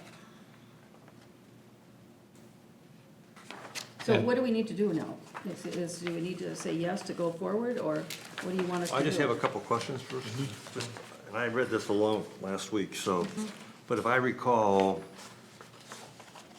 did we use our experience with the wetland at Bixby Park to set the performance parameters for the wetland that we're gonna be doing on the tax forfeit property in Banta? Yes, just for so a large portion of the flow gets intercepted through infiltration, evapotranspiration. So it was used to help give a more accurate reduction estimate for what flows over back into the Sunrise River. Right, so you had evaporatory gain, and you had, the other mechanism was lateral seepage through the berm, right? So, and that's kind of what we had at Bixby, right? But didn't we have at Bixby an iron filter involved also? So wouldn't that give you an extra No. benefit that you're not gonna see in? No. There was not an iron filter. We used some lightweight aggregate that had some potential to remove phosphorus, but that hasn't been really quantified. I think most of the removals are occurring via the uptake through the wetland, the rerouting, the evapotranspiration. And then through the berm back into the stream ditch? Okay, I wasn't around when that was designed, but I thought we had because we had a problem with an iron berm up in the farmland, and we were concerned about what would happen at this one. I remember that discussion. But, so there wasn't an iron filter involved, and so we're not really comparing apples to oranges. No. Okay. That was the second question I had. There's a really high degree of variation on this in terms of cost variation. It's like at the fourth level. What's the key variable that's causing that variation in possible costs? I think it's just that. In other words, if we're gonna spend money to narrow the distribution on what we're gonna estimate, what variable would that be? Well, I mean, I think it's probably, I'm assuming we probably need to go out and do some actual surveying. You know, all of this is based on LiDAR, so, you know, we're assuming what these elevations are, we're assuming how high we have to build the berms, but that LiDAR information is not perfect especially in a wetland system. So I think that's one of the pieces. So it's just whenever you do these cost estimates, you start to narrow them in further as you get along. But, you know, even on the high end of this, 800,000, I mean, we've already secured $500,000 for, as part of a grant, so. Right. So I think we're well on our way to Yeah. funding it through outside sources. I mean, we Exactly. have to provide a match, so. Yeah. I mean, everything's coming together, like this makes a lot of sense, but when we do a cost estimate like this and we don't even have actual survey data or actual Okay. plans or soil borings to know how deep we have to drive the sheet piling, we like to leave a little bit of a buffer there. Right. These are our standard templates from our design team Okay. for a project at this For stage. a in project that's design. at this stage, Yeah. yeah. And you could maybe argue that it should be maybe at the next stage down, but we just left it at the broadest stage. Okay, right now. fine. I have one question on the map on page 2. There's a little triangle next to the pink. Mike, do you know what that is, and why isn't that included? The beginning of the, Little triangle. Of land, it's in brown, it's right Uh, next to the pink, is that Banta property to the too? west of the Sunrise still? Because I don't think that's part of the Banta parcel. Correct, yes, Someone else not. owns that. Right, parcel. somebody else owns Oh, it. okay, that's, We'll go across the thing on it, because we talked about buying that too. Right, I mean, Yeah. we would definitely like to acquire that. And I mean, I think long-term, it'd be in the district's benefit to get that floodplain along that whole corridor. oh, I agree, I agree. But that's gonna take, obviously, But- many years. But or maybe decades. initially, we could talk about that little piece that's on the west side with the proper people. It wouldn't be that much, so. Anyway, do you want a motion to tell you to go forward? Or what do you want, Well, I what do you think- need right now? I think sorry if I'm jumping in here, I think the board needs to authorize Mike or someone to start negotiating purchase price for that property. Chuck's got it. Right, I would work with council, I think. Yeah, Mr. Chair, board members, it would be typical to obtain an appraisal for the parcel to determine the market value. The district has a sense of what the project value is, but also there's the consideration of what is a fair price in the marketplace. So we should proceed with a motion to obtain an appraisal of the 20 acres of Banta? No? Well, I think to, the district has a land acquisition component of the watershed management plan. There are specific steps in there. We've gone through part of them, or a majority, or many of them, I guess. There's still elements in here. That was one of the things when Cecilio and I reviewed the memo. One of the things that I asked to incorporate into that acquisition cost was the fact that, it's not just the land. There's all these other pieces that the district has to do in terms of, the engineering assessment, legal, appraisal, survey work. So I would like to work both with the engineer and council to get all of our next steps in order and bring that back probably to the February 13th board meeting for whatever direction or approval is needed. So That sounds like a good motion. I'll make that one. Sounds like a good motion. Do we have a second? I'll second. Motion's been made and seconded. Any other discussion on that motion? Oh, Greg? Just wondering if we could plan on having maybe some closed session at that next meeting to discuss Price. some of the numbers in more Right. detail. Yes, if appropriate. if we get that to that stage, yes. All right, we have a motion and a second. Any other discussion?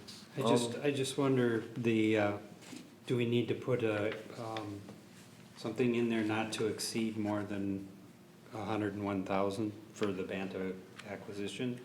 Or I don't, maybe a little more? That'd be I don't think so at this time. Too early. Yeah. This is I just think it's too early. this is just a rough estimate for planning purposes. Okay. and I think we're gonna have to hone in on it a little bit at this point. Yeah. All right, any other discussion? Just another point, are these documents available on our website? Yes. We need to pull that document then, don't we? No, because that was why I put it entirely, it's informational. There would not be, it's not a decision-making number. Right. Because it includes all the engineering, legal, Okay, all easement, right. everything else. It doesn't trigger us No, it doesn't, to right, go forward or stop, so. yeah. All right, anything else? All those in favor say aye. Aye. Opposed? All right, go for it. All right, Clean Water Fund grant recommendations. Mr. President, managers, as you know, we had submitted 2 grants, and this last year through the Bowser Clean Water Fund grant application, and the board has recommended and awarded yesterday the two grants that were noted here in the memo. Dan Fabian, our board conservationist, called me this afternoon and wanted to congratulate the board and the district on a job well done. He was intending to come to this meeting, but he had another commitment, so. Sure, you But- saw the agenda. Yeah, exactly. He did see the agenda. He did see the agenda, yes. He said, I ain't going anywhere near that. Right, but yes, but I think, again, as discussed earlier, I think our process, and he was really touching on this too, is that, and he again reiterated his interest in having me come up and to talk to the other board conservationists for Bowser about our format structure, about project identification and all these different pieces, and just this combination of both EUR, particular Dr. Funky's skill set, and then, I don't know if it's a knack or whatever, but for me to go out and talk to people and find out about, my interest in always the historical piece and getting information and kind of taking data and other bits of information and to help with project identification, but so far it's been a good combination, and certainly a winning one from that standpoint. So, right. So we did get the original documents, so we will have to bring the grant agreements to the board here coming up. We have to work on our work plan, so this again, from the Banta side is important, or at least on that, project. So we will work on all those pieces, and at the same time, I made a pitch for our next Clean Water Fund grant application, probably for the Burl Halderson wetland project there, so for next year, because I described that and recommended that he look at our December board packet, and the summary was in there. And I know that's gonna come back at a future meeting here too, the final report on that work, whenever we get the second round of samples back, so. So yeah, it's nice to be acknowledged once in a while through this process that what we're doing in our, not only is it showing up in our numbers and our effectiveness monitoring and other things, but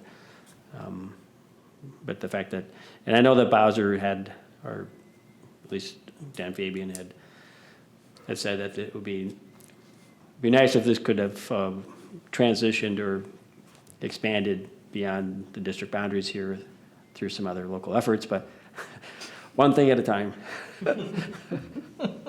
Not to be named, yes.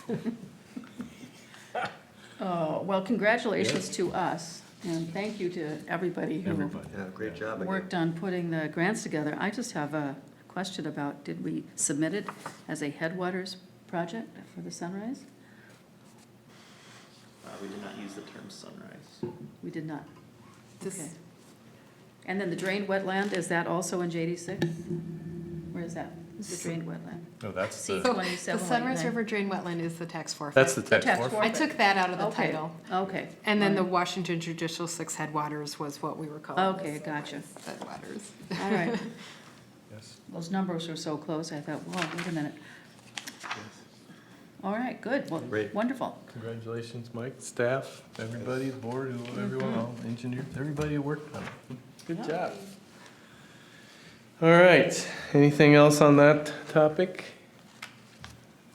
Have a cup of coffee. A press release, please. Yeah, could we take this memo and boil it down and put it in the paper? By the way, Bowser has hired a writer and a photographer, and they want to do they want to do stories on Watershed District successes. There you go. 2 people came to the MAUD board meeting and told us about it, so we can always tap into those folks. Nice. So Angie Hong did contact us and has offered to do a story Somehow, for these two. Water Conservation District will be in there, so maybe try Bowser first. Well, we actually kind of outlined a few things. We provided some information, asked to review it, and then, but also felt that there would probably be an opportunity. Well, one, it was just an opportunity. Jessica's suggestion was to, it's our next topic on the agenda, is our Watershed Champion Award Yeah. on our annual meeting. Make a plug for that, with the 2 projects, so. Yes. Yeah. So I think, we're confident that, the article will be, well representative of the district, I'm so. I'm just telling you that there's no resources to use. If This you is not so the same. desire. We may recall the other Bowser article for the Moody. Well, that's what Jessica can do, though. She can edit it up and make it look pretty. I mean, it's just a starting point, if she needs the extra help. Someone else can write. And there's a photographer that she Yeah. can have come out and Take take pictures photos. all over the place. Well, we'll work on that. Explore it. Yeah. All right. Watershed Champion Award in State of the Watershed, coming up in April. All right, Mr. President, managers. So as we know, at the December meeting, we set the date for the State of the Watershed, and that's again April 30th. So it's the same date as last year. It's a Thursday, and it'll be at Stella's. And then with that, it kind of set into motion all of the planning for both the State of the Watershed and the Watershed Champion Award, which are both in their second year. So I met with Manager Anderson and Manager Oknick earlier this month, and we talked about, what went well, what we want to change regarding both of those items. So you'll see outlined in that memo, kind of the few items of discussion we thought would be best served by discussion between the entire board. So I guess I'll leave it up to Yeah. you and Manager Anderson if you have more to add, or. Sure, yeah. Real quickly, and you don't have to give it to us now, but certainly within the next, by the end of the month, to help formulate the messages that need to go out to the public. And we want to try to get all of this done very quickly, but we have to get the award notifications out Right. in early February. And we got more, I think, applications than people thought they were going to have the first year, and that's really good. And they were different types of projects. And so if we can do this, we don't have to publish it that way, but maybe we want to, for one reason. We have a BMP program that we talked about when this idea first came to the board. And it's a way to encourage interest in those BMP programs. And it's very difficult to take projects from a residential area, for example, and compare it to a bigger community project or ag project and so on. So we have that framework already existing in our plan, and that's a way that we can put it on the checkbox on the form that we have now. And so then they can just check it. Are they doing it for residential? Are they doing it for a community organization and so forth? And then the maximum would be 1 award per category, as we talked about. We also kicked around the idea of doing a second award, and so that you've got someone that's the primary and a second, only if we have enough applications. And I think that's something that we can choose to do as a committee, if the board is okay with that. And so the second award would just maybe be a certificate, the first one gets a plaque, that kind of thing. And then Jen had an idea about doing something that's maybe not categorized, but something the board could pick as an overall champion for different reasons. And she was particularly talking about education-focused things where you don't really have a category for that. And so someone that touches everything, right, everything, for whatever reason. It doesn't have to be education, but it has, could be anything. Right. And then that would be a special outstanding champion award from the Board of Managers. So if you're comfortable with that, we'll proceed, and we'll frame that up and get that moving, okay? And then the last real question also was on the event speakers. Does each manager want to speak? I think that was tried last year, but maybe didn't work out so well. So if people want to speak, we would encourage that by your lake management district. But if you don't, then let us know so that we can plan the program. Well, I think last year we had John speak, didn't you, John? Was you the speak? Yeah, Mike and I. Mike, we yeah, split. between the two of you, Yeah. yeah. And you talked about, We went through the right, presentation. right. And I'm wondering if you have 4 or 5 speakers up there, whether it's not gonna get old. And one lake district is the same as another, and so while there may be people, a part of the audience will be interested in what's happening on Forest Lake, a smaller group will be interested in Comfort Lake. But it's like going through these reports, after you get through the first or second one that you were giving, it's pretty Yeah. You get kind of. routine after a while, right? Well, it helps to change the speakers out, because everybody, you don't want to get kind of everybody getting tired of the same talk. Well, And it so wasn't that people- long, it was right to the point, though, I thought it was Well, I'm right just on, saying, yeah, I'm just saying that we can vary, but the real thing is it's nice to get all the managers involved, but if you don't like public speaking, just let us know, and then we will design the program based on that. I don't like public speaking, Okay, there you go.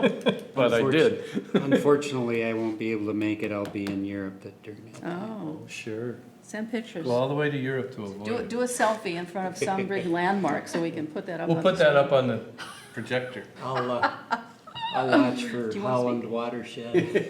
There's a lot of I it just there. think it's better to have one person go, but that's my opinion. Okay, well, do you want to or not? I mean, that's the question. Do you want to have a little part in it or not? I say no. You're kind of Well, possessed. I just think you You're get too many sighing. people up there, it's not good, so, Well, okay. because that's- it's, you're all gonna right. have the I'm awards gonna part s- I'm- also. I'm going to say no. That's fine. No for you, okay. and We'll continue you to can do what you, flesh this out, Yeah. and you'll see a final Yeah. agenda before it's finalized, okay? you guys, you and Jen. Work it out. And Jessica, you, The focus should Shake be it all on, the up and- focus should be on the awards to a certain Yep, extent. And I think, This is the state of the watershed. We are Right. obligated Right. to tell our constituencies What's what we've going done on. and what we're planning to do for the next. So we have a portion to play in that, for but that you know, we're regard. not setting the world on fire on speed of getting things done. So not much has changed from last year. So you goodness start talking about gracious. the same projects. well, You know? we'll get new That's projects. only because we're not monitoring enough so that we can feed the Feed the bear. feed the bear to keep these projects going. I'm sure there'll be new attendees as well, and, Right. you know, perhaps. We Smith- will design Smith it Partners wants to beautifully, and you sponsor will some of be the very awards. proud of what happened. So there you go. We'll be dazzled. You will be dazzled. See? Anything else, Jessica? One more question for the board would be, we have budgeted for a newsletter, a printed newsletter to go out to all of the residents. So the question is, how do we want to utilize that newsletter? So thinking about it just in terms of State of the Watershed and Watershed Champion, is it something we want to put out ahead of time promoting those? Or would we rather hold on to it, send it out after that, And celebrating those who Celebrate. Right. who yeah. received the award. And then, of course, there's many other things that fit into the newsletter as well. It just helps my planning a lot if I have to get it out before April, or if I know that we have until Yeah. after. Well, can we Yeah. put as much pressure as possible? No. I think after sounds better. That's kind of. Celebrate the That's what result. the committee felt too. Yeah. So how will you get the nominations in? Well- Because you have to communicate that you want nominations. We did that last year, Well, right? that's something different though. Yeah. That goes out in PR releases Okay, fine. and newsletter articles and. Facebook. Lake Association, yeah, the website, Facebook, all that stuff. And lake associations play a big part, but our communities too. Make sure that goes to the city councils and so on. Right. And I do think just for manager planning, we'll probably want to do again the personalized invites to the LGU councils. If that seems right, I'll go ahead with Yeah. proceeding on drafting that sort of thing Similar to again. what you did last year. Right, yeah. Okay, thank you. We should work on a timeline for that so that we have a real checklist that everybody gotta can go see out, what, yeah, what we're doing and when. We're also going to be doing some plaques instead of that, but also the personal gift if people want to do that. Okay. Like the kids really enjoyed did they get backpacks? They got a pizza party? Did they get backpacks too? or- The teachers received. Teachers did, yeah. Bags, yeah. Yeah, so that's kind of fun, but a plaque that they can take to their room and Put up, enjoy. right. And then the big plaque that we talked about with the award winners each year, those little plaques will come, Those and that'll be in our office. Right, put up on the wall and Yeah, all. yeah. Okay, Anything else? All right. Reports of staff. Mike, you're up. Managers, I did want to just highlight the meeting that Jerry Grutner and Kurt Sparks and I attended with the Forest Lake School District just this afternoon.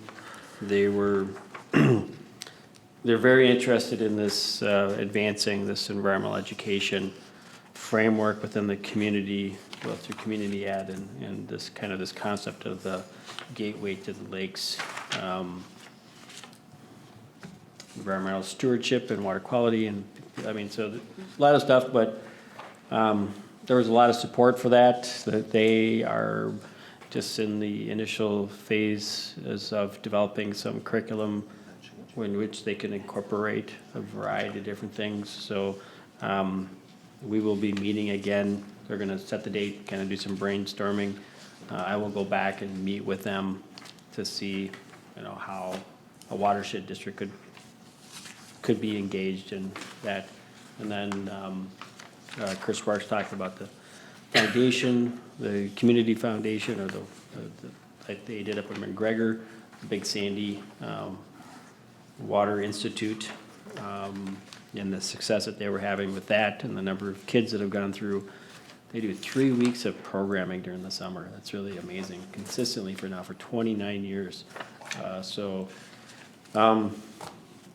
talked about the Jeffers Foundation and what they could bring to the table. So just overall, a really good meeting, and we look forward to continuing that conversation.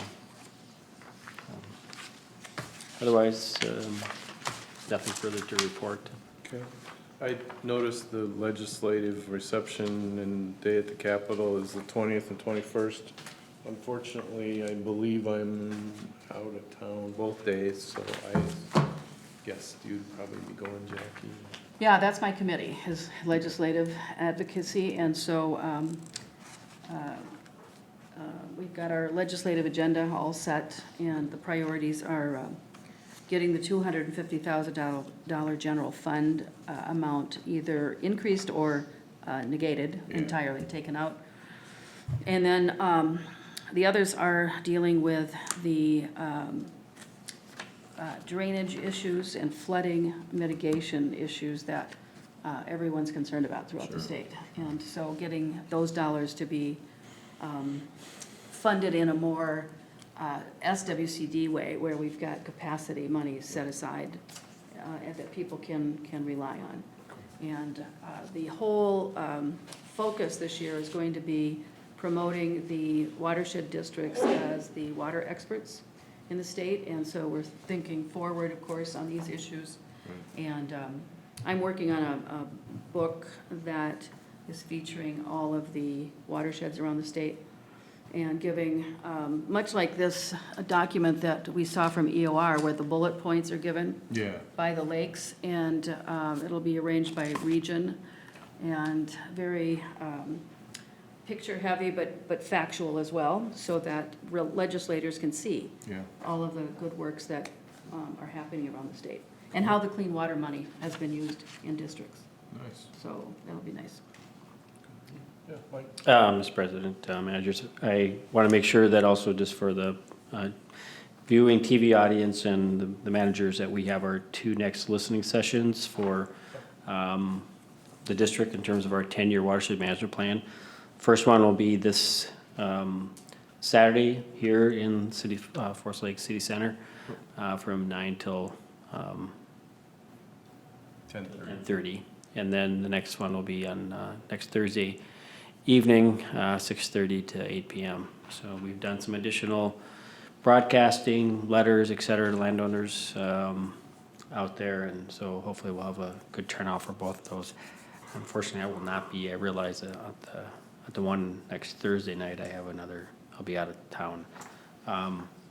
Also, just shout out to Blaine, some of the work that he's doing with landowners on some of our wetland work.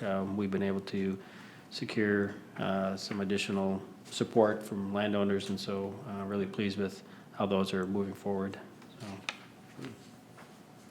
Nice work, Blaine. Thank you. Where was that Saturday session? Saturday's here. Here? Okay. The Thursday one is at Scandia. And you're going to be gone? I'll be gone Saturday, but I went to the last one, so. Okay, good. I'll be at the probably go to the Saturday third- one I'll and go to the Thursday one. I'll go to the Thursday one, My too. plan. Okay. Well, we don't all have to be there, but Saturday, are you going Saturday? I'm planning to be there Good. for both of them, yep. Fabulous, thank you. I just like to hear the discussion. I mean, I Yeah. don't necessarily drive it, but I like to overhear what's going on and see what people have to say. I hope it's a good turnout. Okay, anything else, Mike? EOR. All right.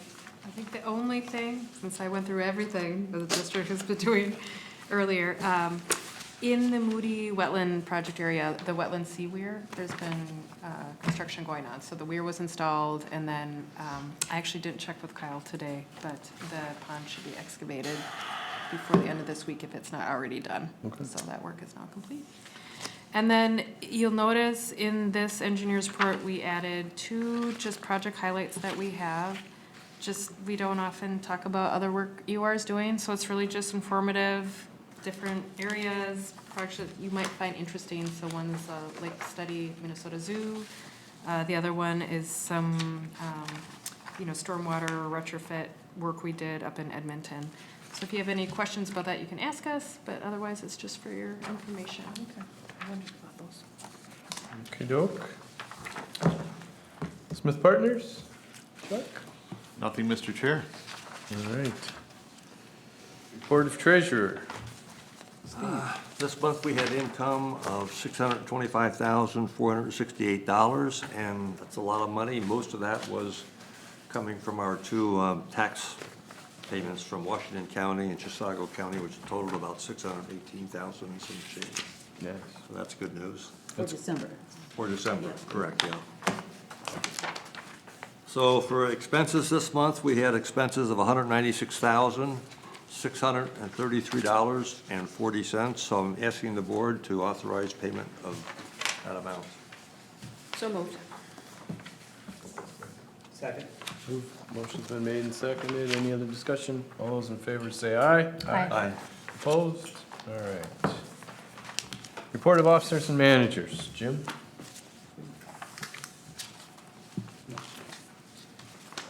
The only thing I noticed is on, 28th of January, there's a meeting at the Lord of Lakes Church about the Highway 8 construction that's gonna go on. When is that? It's 28th of January. It's Okay. Tuesday, was that Tuesday or? At what time? Um, Night? I'll look it up. I'm not sure. I think it's in the evening. And they're gonna talk about what they're thinking about for Highway 8. So it's not a plan, it's just a discussion? It's one of the, they've had them before at Lord of Lakes Church. I'm not quite sure what it is. Okay. There's a fella in Chisago County who's now overseeing the work on turning Highway 8 into a 4-lane, I think, all the way from 35W to St. Croix Falls. So this must be discussion, otherwise Mike would know about it. They Yeah, have to notify. I think they said they thought they would have, MnDOT would have money for the project. I'm still thinking it's in the next 5 years, but they've been saying that since I moved here in 2000. I was on committees Five. in 1995 and 7 Yeah. talking about this. There it is, Trunk Highway 8 Open House. Learn more about proposed improvements and how you can help support. So I think Okay. this is Chisago County putting Yeah. this together to try to push this information back to Gotcha. MnDOT. So it's still talking sessions? Oh, yeah. Yeah, We're okay. still listening sessions at this point, Yeah. so, We will recall they redid all the culverts yeah. and there, but even so, by doing the one between Little Comfort and Comfort, was a little bit surprising then that they followed on with the conversation that, well, someday we would maybe then, make it 4-lane, and that would be, so maybe the new culvert's just a patch based on what its current situation is, but, or was. There we go. Okay. Yes, they did communicate to us, though, that was in the works, but no specific time frame. They did have a better, I think, and that will probably come up here, they do have a window now of MnDOT planning to do the work. But that's been, like I said, since I moved out here, and Jackie longer, so it's not gonna happen, so. Anything? Yeah, Managers? I was at the Metro Mod meeting on Tuesday. And it's the beginning of the year, so all the agency people come. And Judy Sventek, I think I have that right, from Met Council, was there, gave a presentation, and I talked to her afterwards. She is the manager of the person who puts all of that data, or receives all the data. Chris, I think his name is. Brian Johnson. Brian? Okay, I thought she said Chris, but anyway, Brian. And I told her the problem that we were having, not being given credit for the reports that we do. And she looked very puzzled and said, really? And I said, yes. And she said, well, I'll talk to him. That's not gonna happen again. So I gave her what he had said to you, that we contract with them to do it, so it's our report. And he said, yeah, but they're doing the work, kind of thing. And she said, oh, my goodness, yeah, we'll straighten that out. So I just wanted you to know that, yeah, his boss is there. Maybe it won't be a problem going forward. Also, there was a publication that Bowser sent out last week, and the MOD board got a hold of it prior to a meeting that we had on the 17th. And everybody was inflamed, of course, because what they're trying to do is allow watershed, or conservation districts, I mean, to go directly to Bowser for funding if they have projects that are identified in the comprehensive plans of either like the Huck 8 groups that we're working on, or county water plan, or a county plan, or 103B, excuse me, 103B.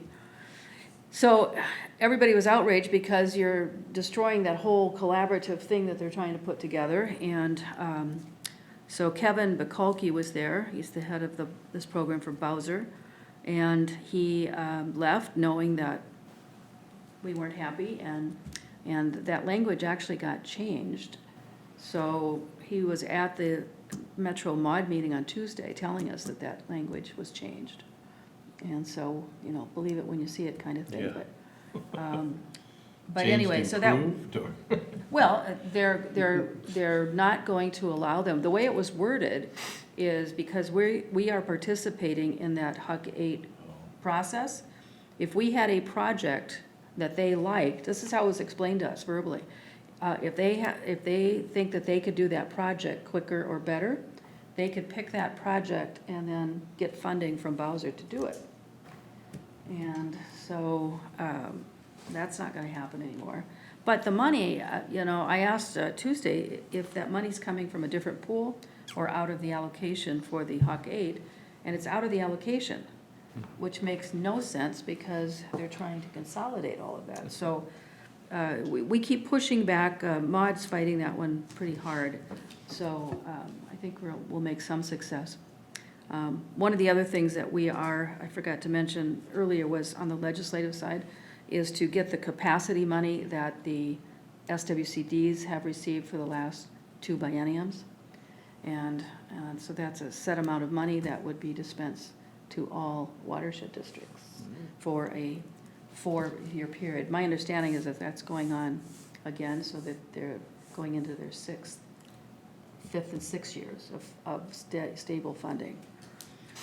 So anyway, I just wanted to keep you abreast of that the battle goes on from many different angles, but nobody at that meeting was happy with the one watershed, one plan in the metro area. No one. No one. Not just ours, but in the whole metro area. Everybody that was there Okay. was upset about it. Did you give them a copy of our letter? No, Okay. no, it wasn't finalized on Okay, that's right. Tuesday night. Maybe you wanna, okay. That wasn't until Wednesday. Anything else? We're just gonna talk about our letter. Yeah, the only thing was, you know, we're working on this Lower St. Croix issue, and we got the meeting on Monday, so we'll see what kind of reaction we get to the letter. I just wanted to raise a quick question.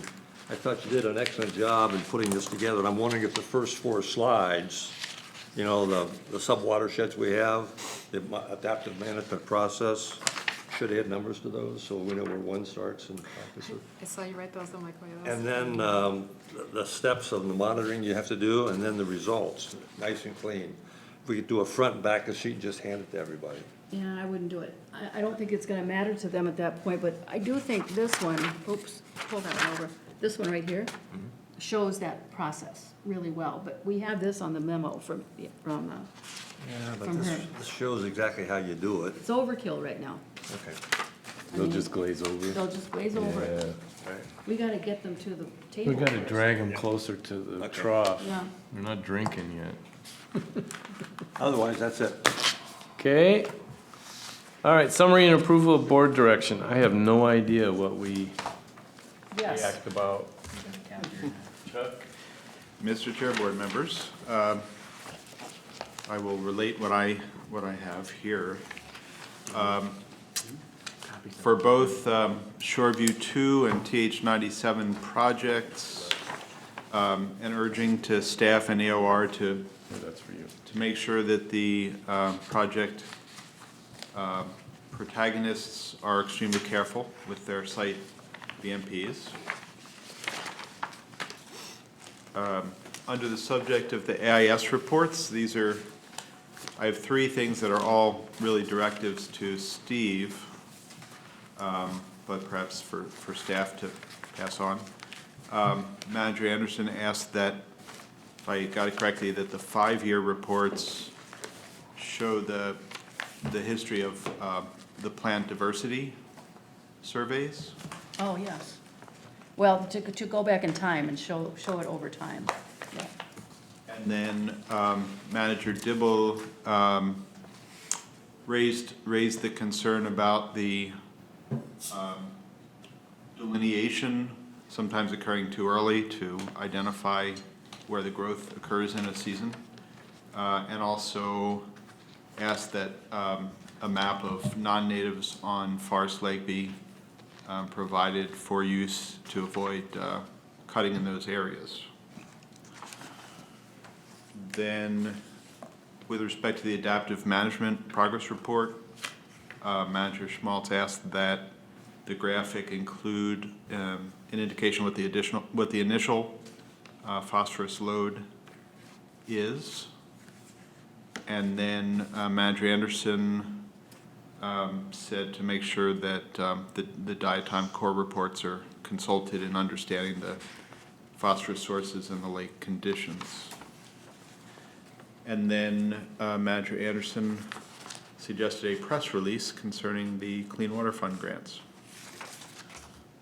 The one just before that, about the diatoms, that was really using the paleo studies.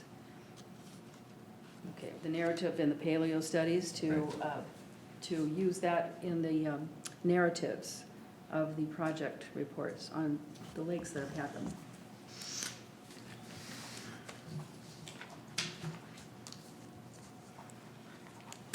I will make a motion to adjourn, John.